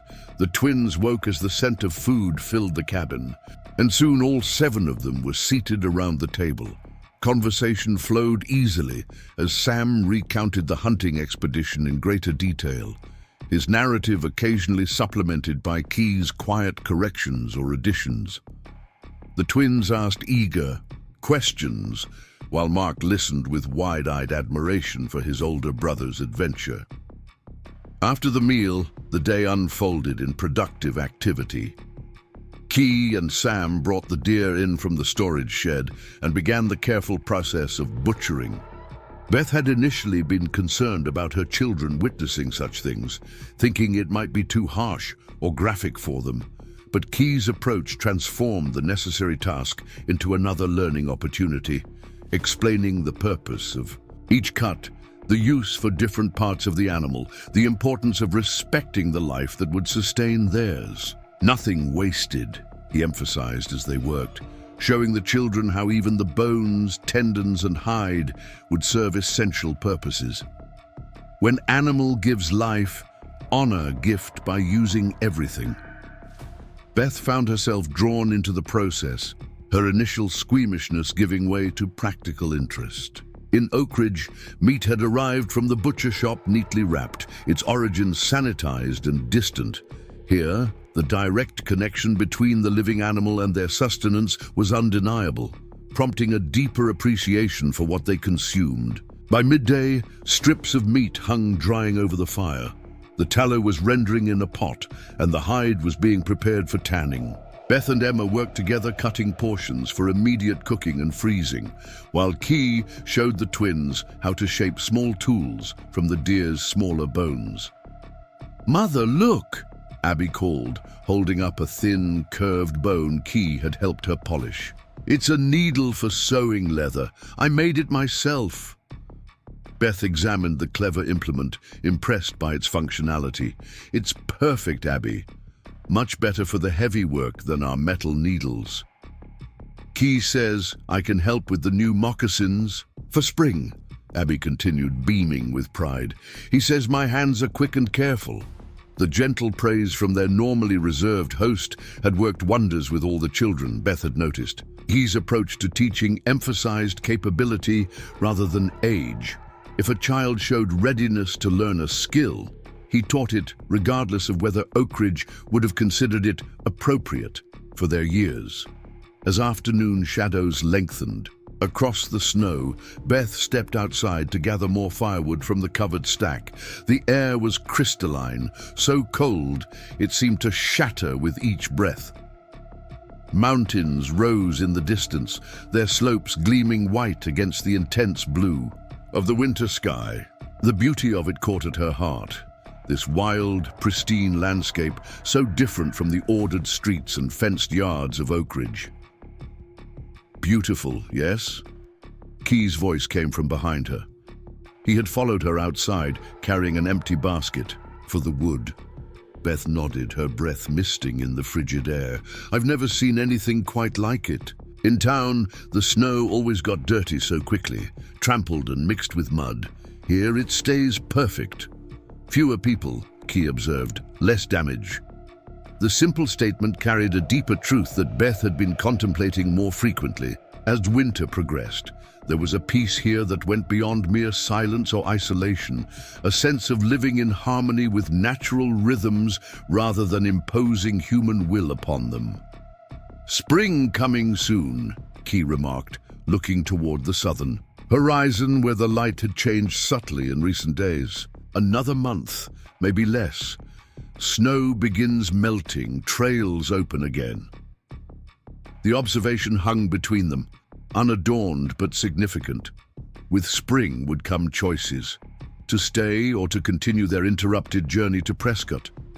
Beth had avoided directly addressing the matter since their conversation before the first snowfall, but she felt the unspoken question in Key's words. "The children are flourishing here," she said carefully. "Even through the confinement of winter, they've continued to grow and learn."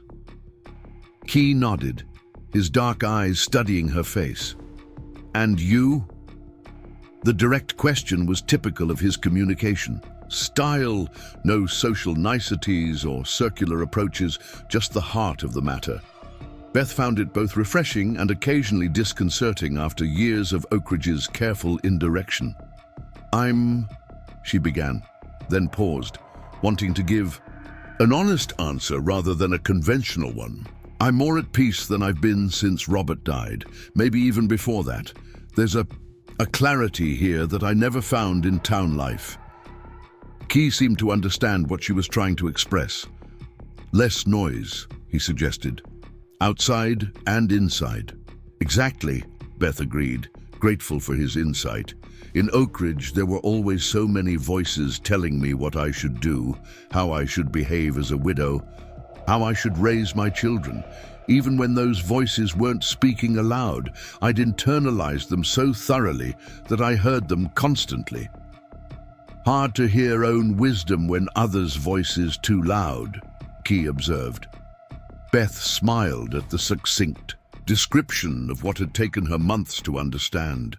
"Yes, and here those voices have gradually quieted. I can think more clearly about what's truly best for my children, for our future." She hesitated, then continued with what she had been building toward. "I don't want to presume upon your hospitality, which has already far exceeded what anyone could reasonably expect, but I've been considering whether continuing to Prescott is actually the right path for us anymore." Key's expression remained neutral, but something in his posture shifted slightly, an attentiveness that encouraged her to continue. "My cousin in Prescott, whom I was counting on for assistance, we've never been particularly close. She offered help out of family obligation, not genuine connection. And what awaits us there? Another town with rules and judgments, where we'll always be outsiders. The doctor's widow and her brood. More of what drove us from Oak Ridge in the first place." Beth took a deep breath, her next words forming frost in the winter air. "The children need stability, a place where they can put down roots again. They found that here, against all expectations. And she faltered slightly, then pushed on. "I found a sense of purpose and capability I feared had died with." "Robert, so you wish to stay?" Key stated, not as a question, but a simple clarification of what she was expressing. "If that would be acceptable to you," Beth replied. "I understand it would change things considerably. We would need to formalize arrangements, discuss how we could contribute fairly to the establishment here, perhaps expand the cabin eventually, certainly increase the garden size for more mouths to feed year-round." She was falling into practical considerations, she realized, avoiding the more personal implications of her request. But Key seemed to appreciate her pragmatic approach, nodding thoughtfully as she outlined these points. "Have been thinking same things," he admitted. "More garden space in lower field, cabin extension to east side, where morning sun good. Second storage shed needed anyway." Beth blinked, surprised by how thoroughly he had considered these practicalities. "Already? You've been planning for this possibility?" A hint of something that might have been amusement flickered in his eyes. "Observed children settling in. Saw you finding place here. Natural to consider what comes next." His matter-of-fact approach steadied her. This wasn't charity or pity being offered, but a practical arrangement that he had evaluated and found sensible.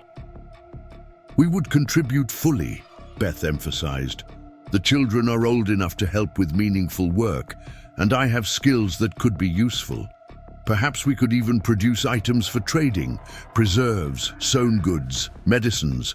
I've been experimenting with some of the herbal remedies you've shown Emma, combining them with techniques Robert taught me." Key nodded, seeming pleased by this suggestion. Good thinking. Trading post-values such items could establish regular exchange. They stood in the crisp air, discussing potential arrangements with a practical focus that felt right to Beth. There were deeper, more personal implications to her family's continued presence in Key's life, but addressing the tangible aspects first provided a foundation that honored the careful relationship they had built over the winter months. Finally, Key picked up the basket they had come outside to fill. Wood getting low inside. Should finish this talk later, with children present. Their home too. Their choice matters. Beth appreciated his inclusive approach. "Yes, you're right. They should be part of this decision, though I think I know what they'll say." As they gathered firewood, Beth felt a lightness in her chest, despite the serious nature of their conversation. The path ahead still held challenges, but for the first time since Robert's death, she felt genuinely hopeful about their future. Not just surviving, but potentially thriving in this unexpected new life. That evening, after the younger children were asleep, Beth, Key, Emma, and Sam sat together by the fire. Beth had explained that they needed to discuss something important as a family, and Emma had immediately understood the significance, her perceptive eyes moving between her mother and Key with keen interest. "As you know," Beth began, "our original plan was to winter here until the trails were clear, then continue to Prescott in spring." Sam's expression immediately grew concerned. "But winter's almost over." "Yes," Beth acknowledged, "and soon." We'll need to decide what comes next. I wanted to discuss this with you before making any final decisions. We're not leaving, are we? Emma asked directly, her voice steady but her hands fidgeting in her lap. This is home now. The simple declaration confirmed what Beth had suspected, that her children had already made this mental transition, accepting the cabin and its surroundings as home rather than temporary refuge. That's what we need to discuss, Beth replied. I've spoken with Key about the possibility of us staying permanently, making our home here alongside his. It would mean significant changes, expanding the cabin, increasing the size of the gardens, establishing more formal arrangements for how we contribute to this place.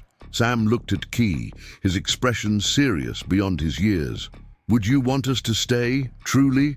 We make a lot of noise and take up space and eat a lot of food. Key's mouth curved slightly at the boy's candid assessment. All true, but also bring good things, help with work, new ideas, life. He gestured around the cabin. Place too quiet before, better with family here.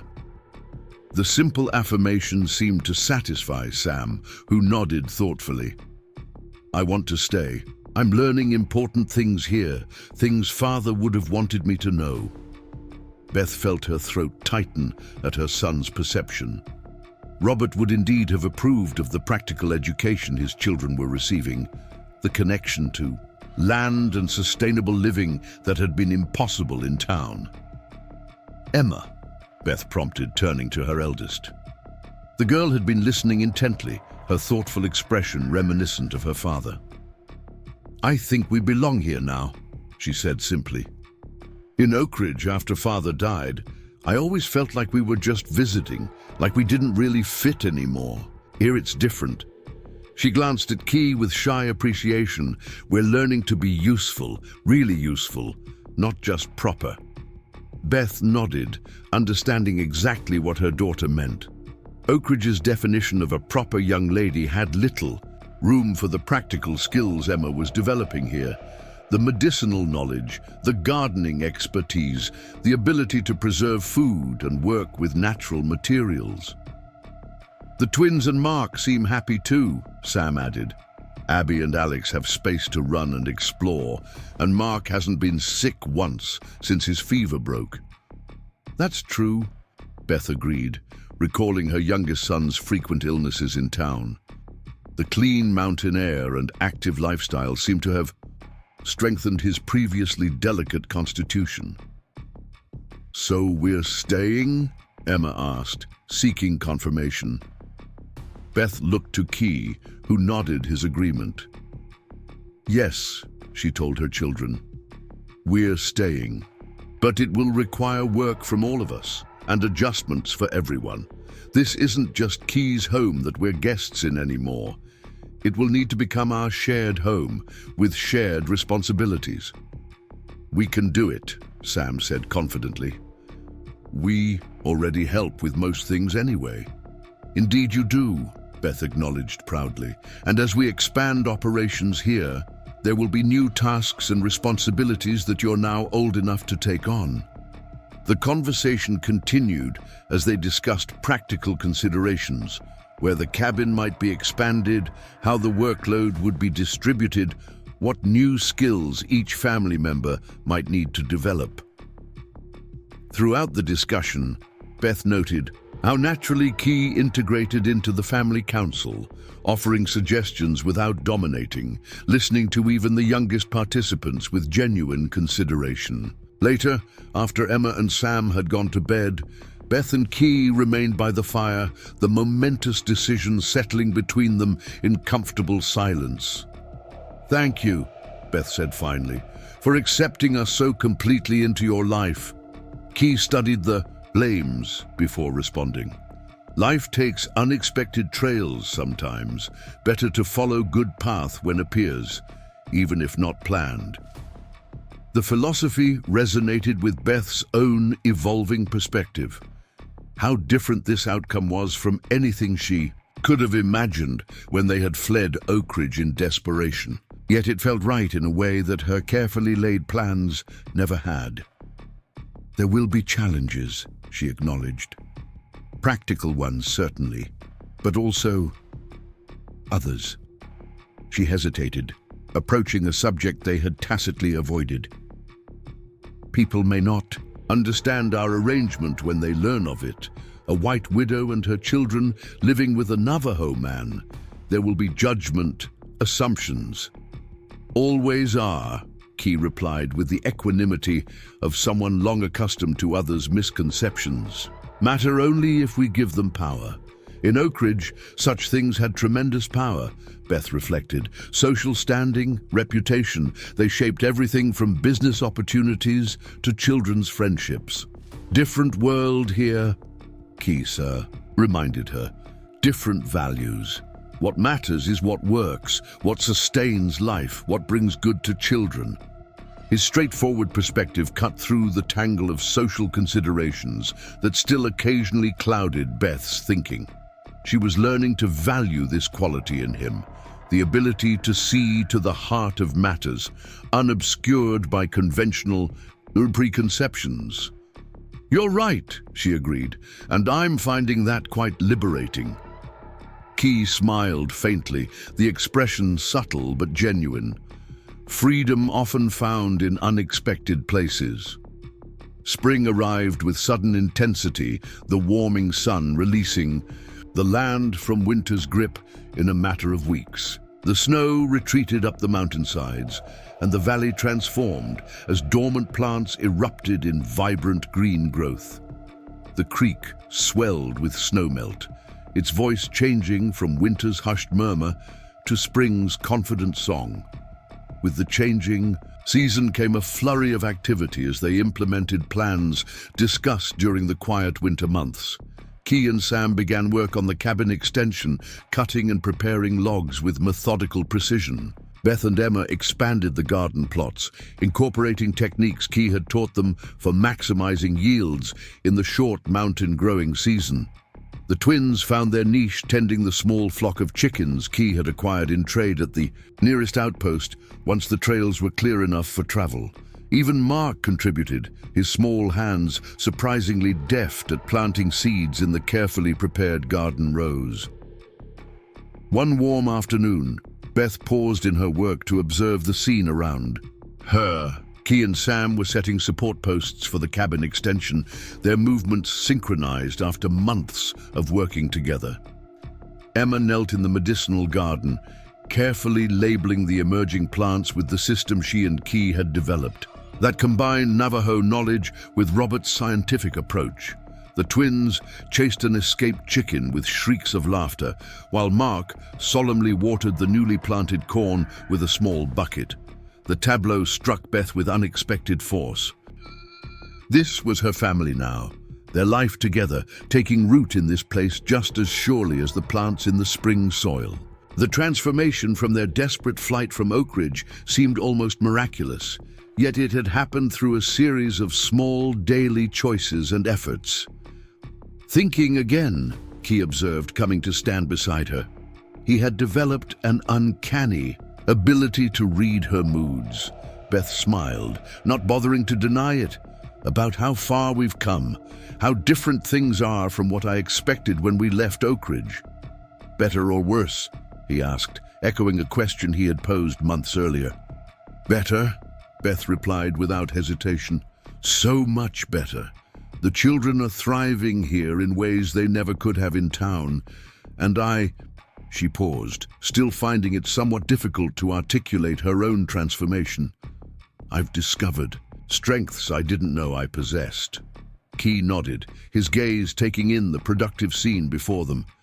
Natural strength was always there, just needed right conditions to grow. Like seeds. The metaphor pleased Beth with its accuracy. She had indeed felt dormant after Robert's death, her capabilities and sense of purpose buried beneath grief and social constraints. Here, in this unexpected place with this extraordinary man, she had finally found the conditions that allowed her true self to emerge and flourish. "The trading post journey next week," Key said, changing subjects with his characteristic directness. "Good time for children to meet others, see different people." Beth had been considering this upcoming trip with both anticipation and trepidation. It would be their first significant contact with the outside world since settling here permanently. The trading post was a gathering place for diverse people from throughout the region. Settlers, Navajo and Apache traders, travelers passing through, even occasionally government officials or soldiers from the distant fort. "Yes," she agreed.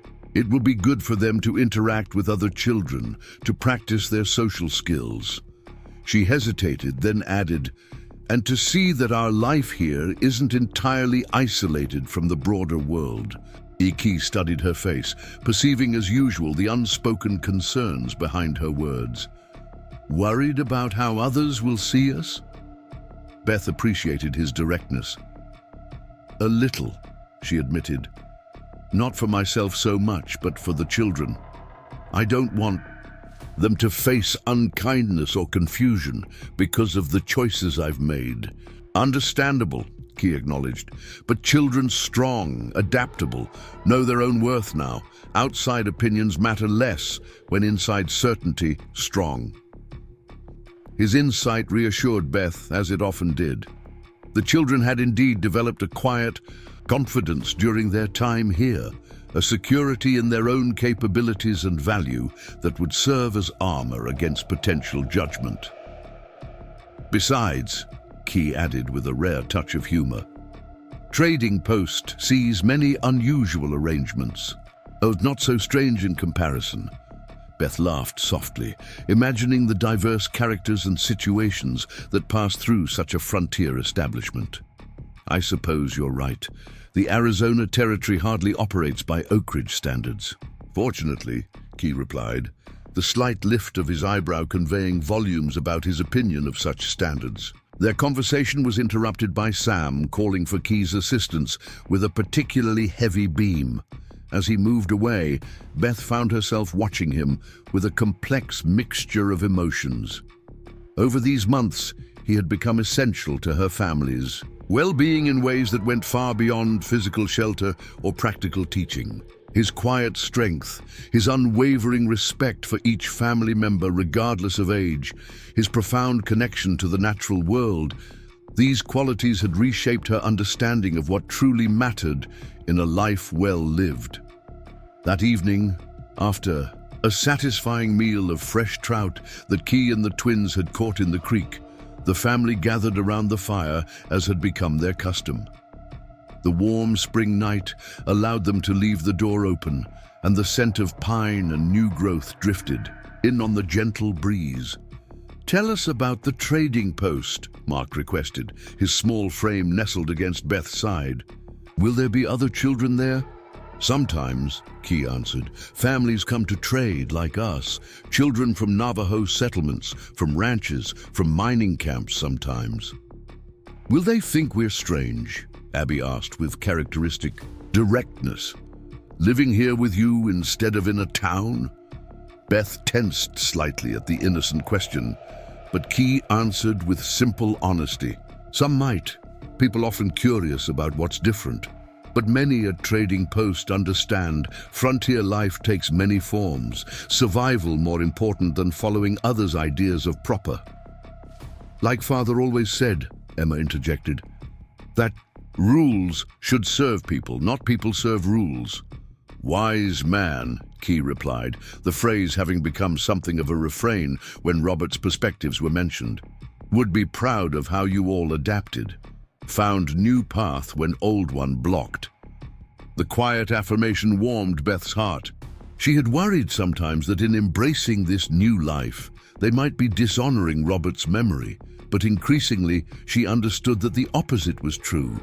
They were living according to his deeper values of pragmatism, learning, and respect for diverse knowledge, even as the specific form differed from anything they had planned together. As the evening progressed, Beth found herself contemplating the journey ahead, not just the physical trip to the trading post. but the ongoing journey of creating this blended family in a place where conventional rules held little sway. There would be challenges ahead, certainly. Questions from outsiders, practical difficulties as the children grew, cultural differences to navigate with sensitivity and respect.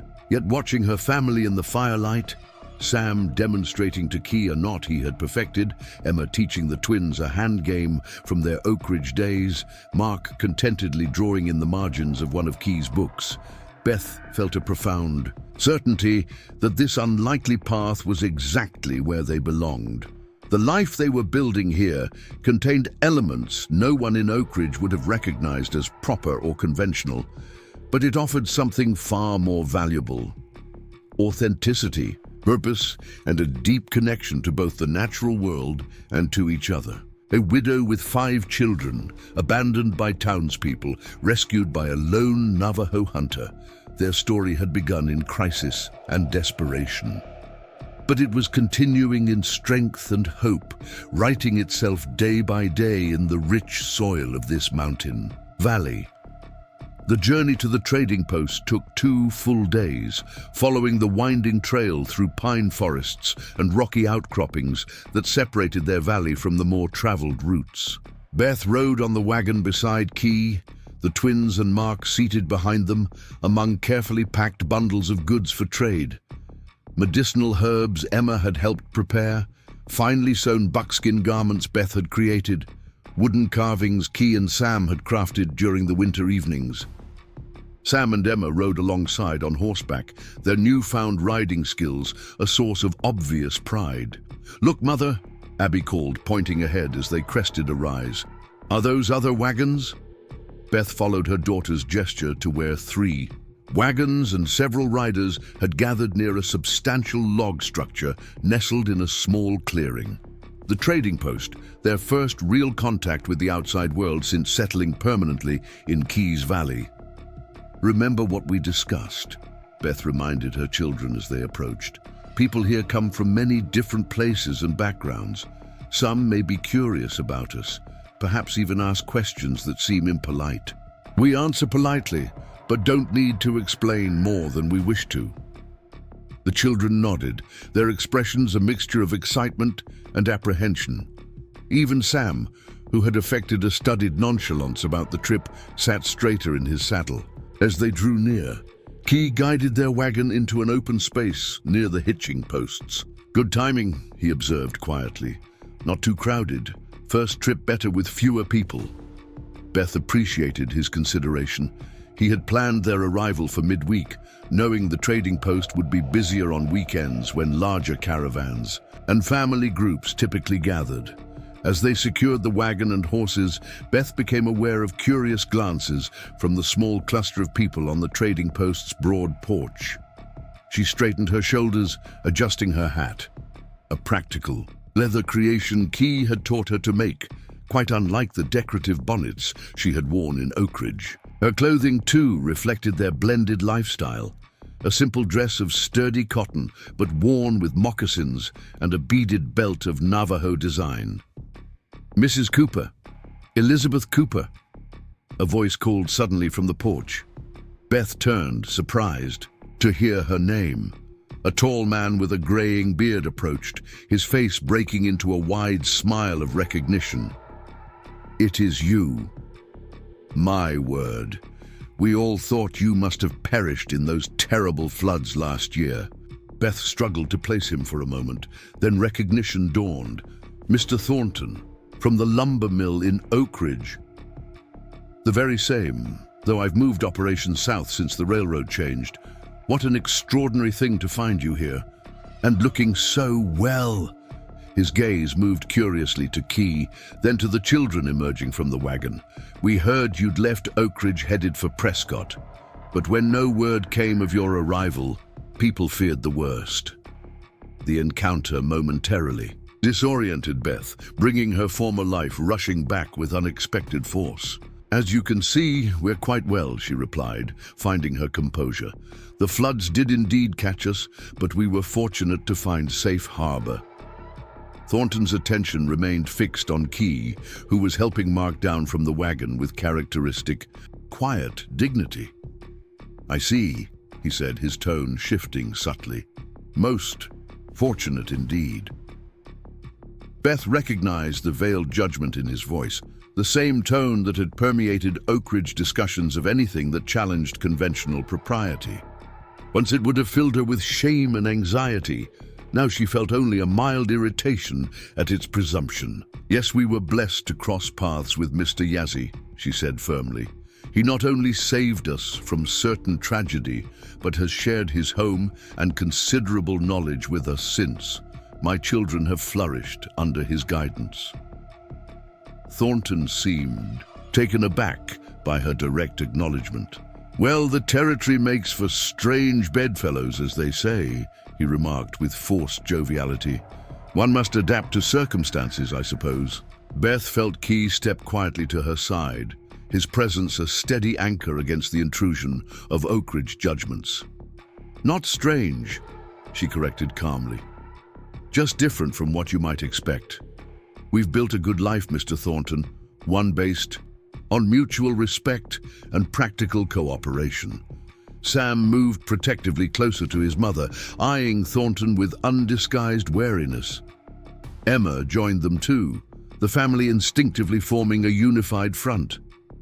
Thornton seemed to sense he had overstepped. Of course, he backpedaled.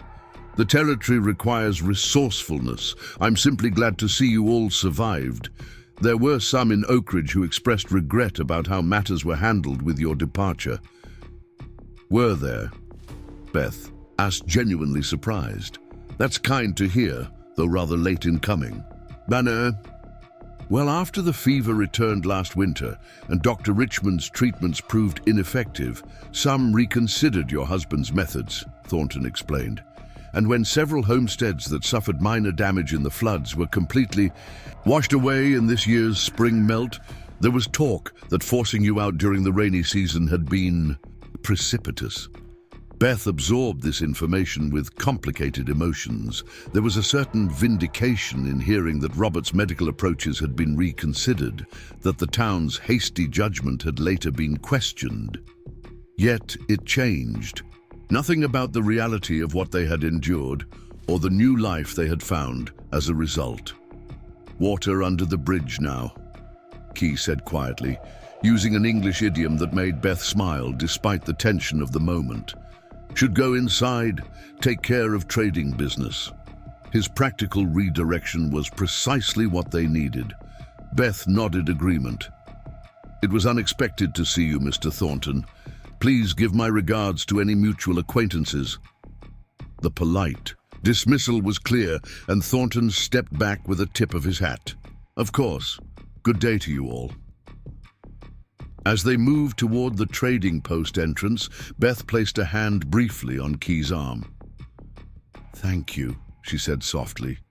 He gave a slight nod of understanding. No further explanation was necessary between them. Another quality of their relationship that Beth had come to value deeply. Inside, the trading post was a fascinating collection of goods from diverse origins. Commercial items from eastern factories alongside handcrafted native wares, practical frontier necessities next to small luxuries that reminded Beth of the life she had left behind. The children's eyes widened at the display, particularly Mark, who had few memories of shops in Oak Ridge. The proprietor, a weathered man with shrewd eyes and a perpetual pipe, greeted Key with the easy familiarity of long acquaintance. "Yazzie, been wondering when you'd make it down this season." His gaze shifted to Beth and the children with open curiosity but no obvious judgment. "And with company this time, I see." "McAllister," Key acknowledged. "This is Beth Cooper and her children, living in my valley now." The simple introduction offered no explanation or justification, and Beth followed his lead. "Pleased to meet you, Mr. McAllister." The trader studied them with interest before nodding. "Territory's a better place when folks find where they belong, I always say. Now then, what have you brought for trade this round?" The business of trading proceeded with satisfying efficiency. McAllister proved to be a fair dealer, expressing particular appreciation for the medicinal preparations Emma had helped create and the fine stitching on Beth's buckskin garments. "Got a real market for these," he told Beth, examining a child-sized jacket. "Settlers want durability, but with refined workmanship like this, could take all you can produce." The prospect of establishing a regular trading arrangement pleased Beth. It offered not just practical resources, but a connection to the wider world on terms they could control. While Beth and Key concluded their business, the children explored the trading post with wide-eyed fascination. Beth kept them in her peripheral vision, watchful, but allowing them the freedom to interact with this new environment. Emma had discovered a small shelf of books and was examining them with obvious longing. Sam had struck up a conversation with an elderly Navajo man seated near the door, the two of them communicating through a mixture of rudimentary Navajo Sam had learned from Key and gestures. The twins were admiring colorful trade beads, while Mark solemnly studied a display of carved animals. "Your children adapt well," McAllister observed, following Beth's gaze. "Not all would, coming from town life to Yazzy's way of living." "They're resilient," Beth replied, "and Key has been extraordinary with them, patient, respectful, teaching them valuable skills." McAllister nodded thoughtfully, tamping tobacco into his pipe. "Known Yazzie 15 years, good man. Keeps to himself mostly, respects others' ways without surrendering his own. Been alone too long though, if you don't mind my saying." The personal observation surprised Beth, but she found she didn't mind the trader's direct approach. It carried no hint of the judgment in Thornton's comments, just a straightforward assessment born of long acquaintance. "Perhaps we've all found what we needed in each other," she said simply. McAllister smiled around his pipe stem. "Territory works like that sometimes. Puts people where they ought to be, not where folks back east think they belong." Their business concluded, Beth gathered the children to prepare for the return journey. They would camp nearby tonight and begin the trek home in the morning. As they loaded their newly acquired supplies, flour, sugar, ammunition, fabric, and a precious few books that McAllister had included as a gesture of goodwill, Beth noticed Sam in deep conversation with Key near the horses. The boy's expression was troubled, and he glanced occasionally toward the far end of the trading post, where Thornton could be seen speaking with several other men, their glances occasionally directed toward the Cooper family. Beth approached, her son and Key concerned. "Is everything all right?" Sam's jaw was set in a way that reminded Beth powerfully of his father. "Mr. Thornton was saying things to those men, about us, about you and Key." Beth felt a flash of protective anger, but Key's calm voice intervened before she could respond. "Explaining to Sam about opinion versus truth," he said.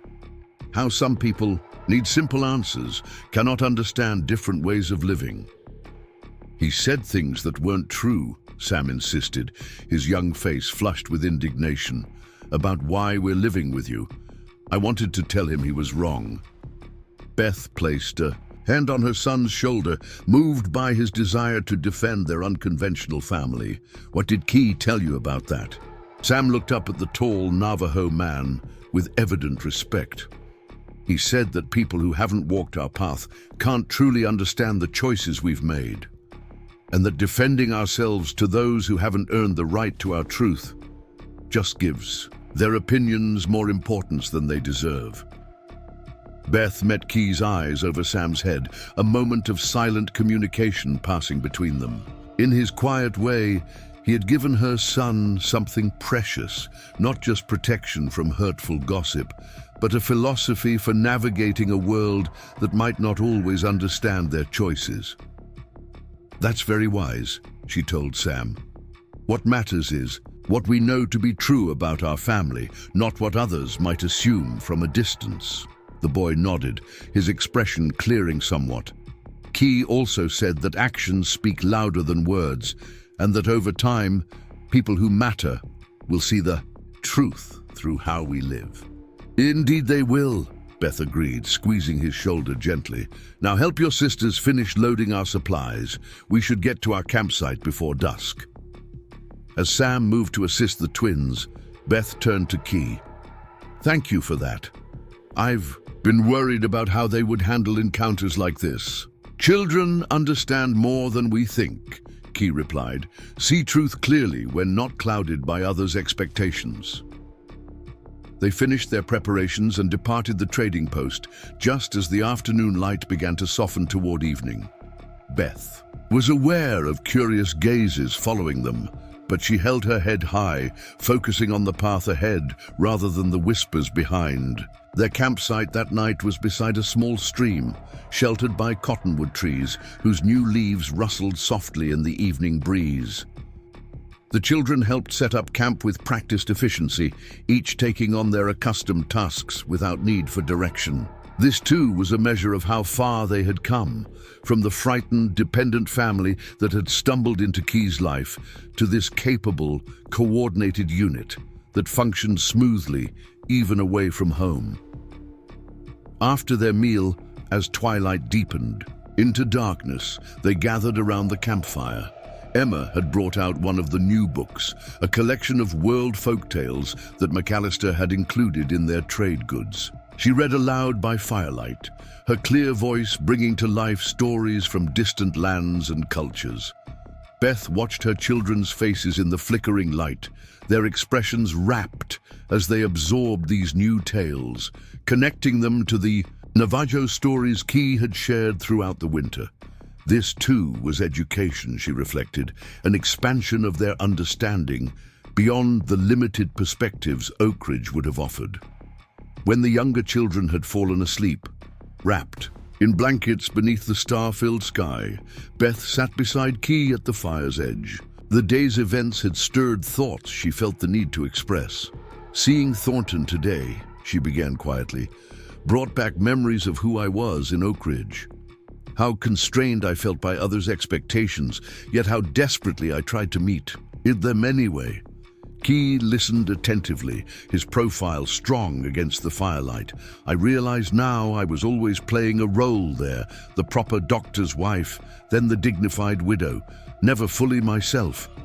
She gazed into the flames. Meeting you, living as we have these past months, it's allowed me to discover who I truly am beneath those roles. Natural way, Key observed, like river finding true course when obstacles removed. The metaphor resonated deeply with Beth. Yes, exactly that. And I wonder sometimes. She hesitated, then continued with honesty. If I would have found this strength, this sense of my true self, without the crisis that drove us from Oak Ridge. Key considered this thoughtfully. Often true. Great changes come from great challenges. Comfortable paths rarely lead to new discoveries. I'm grateful, despite everything, Beth admitted, for where we are now, for what we're building together.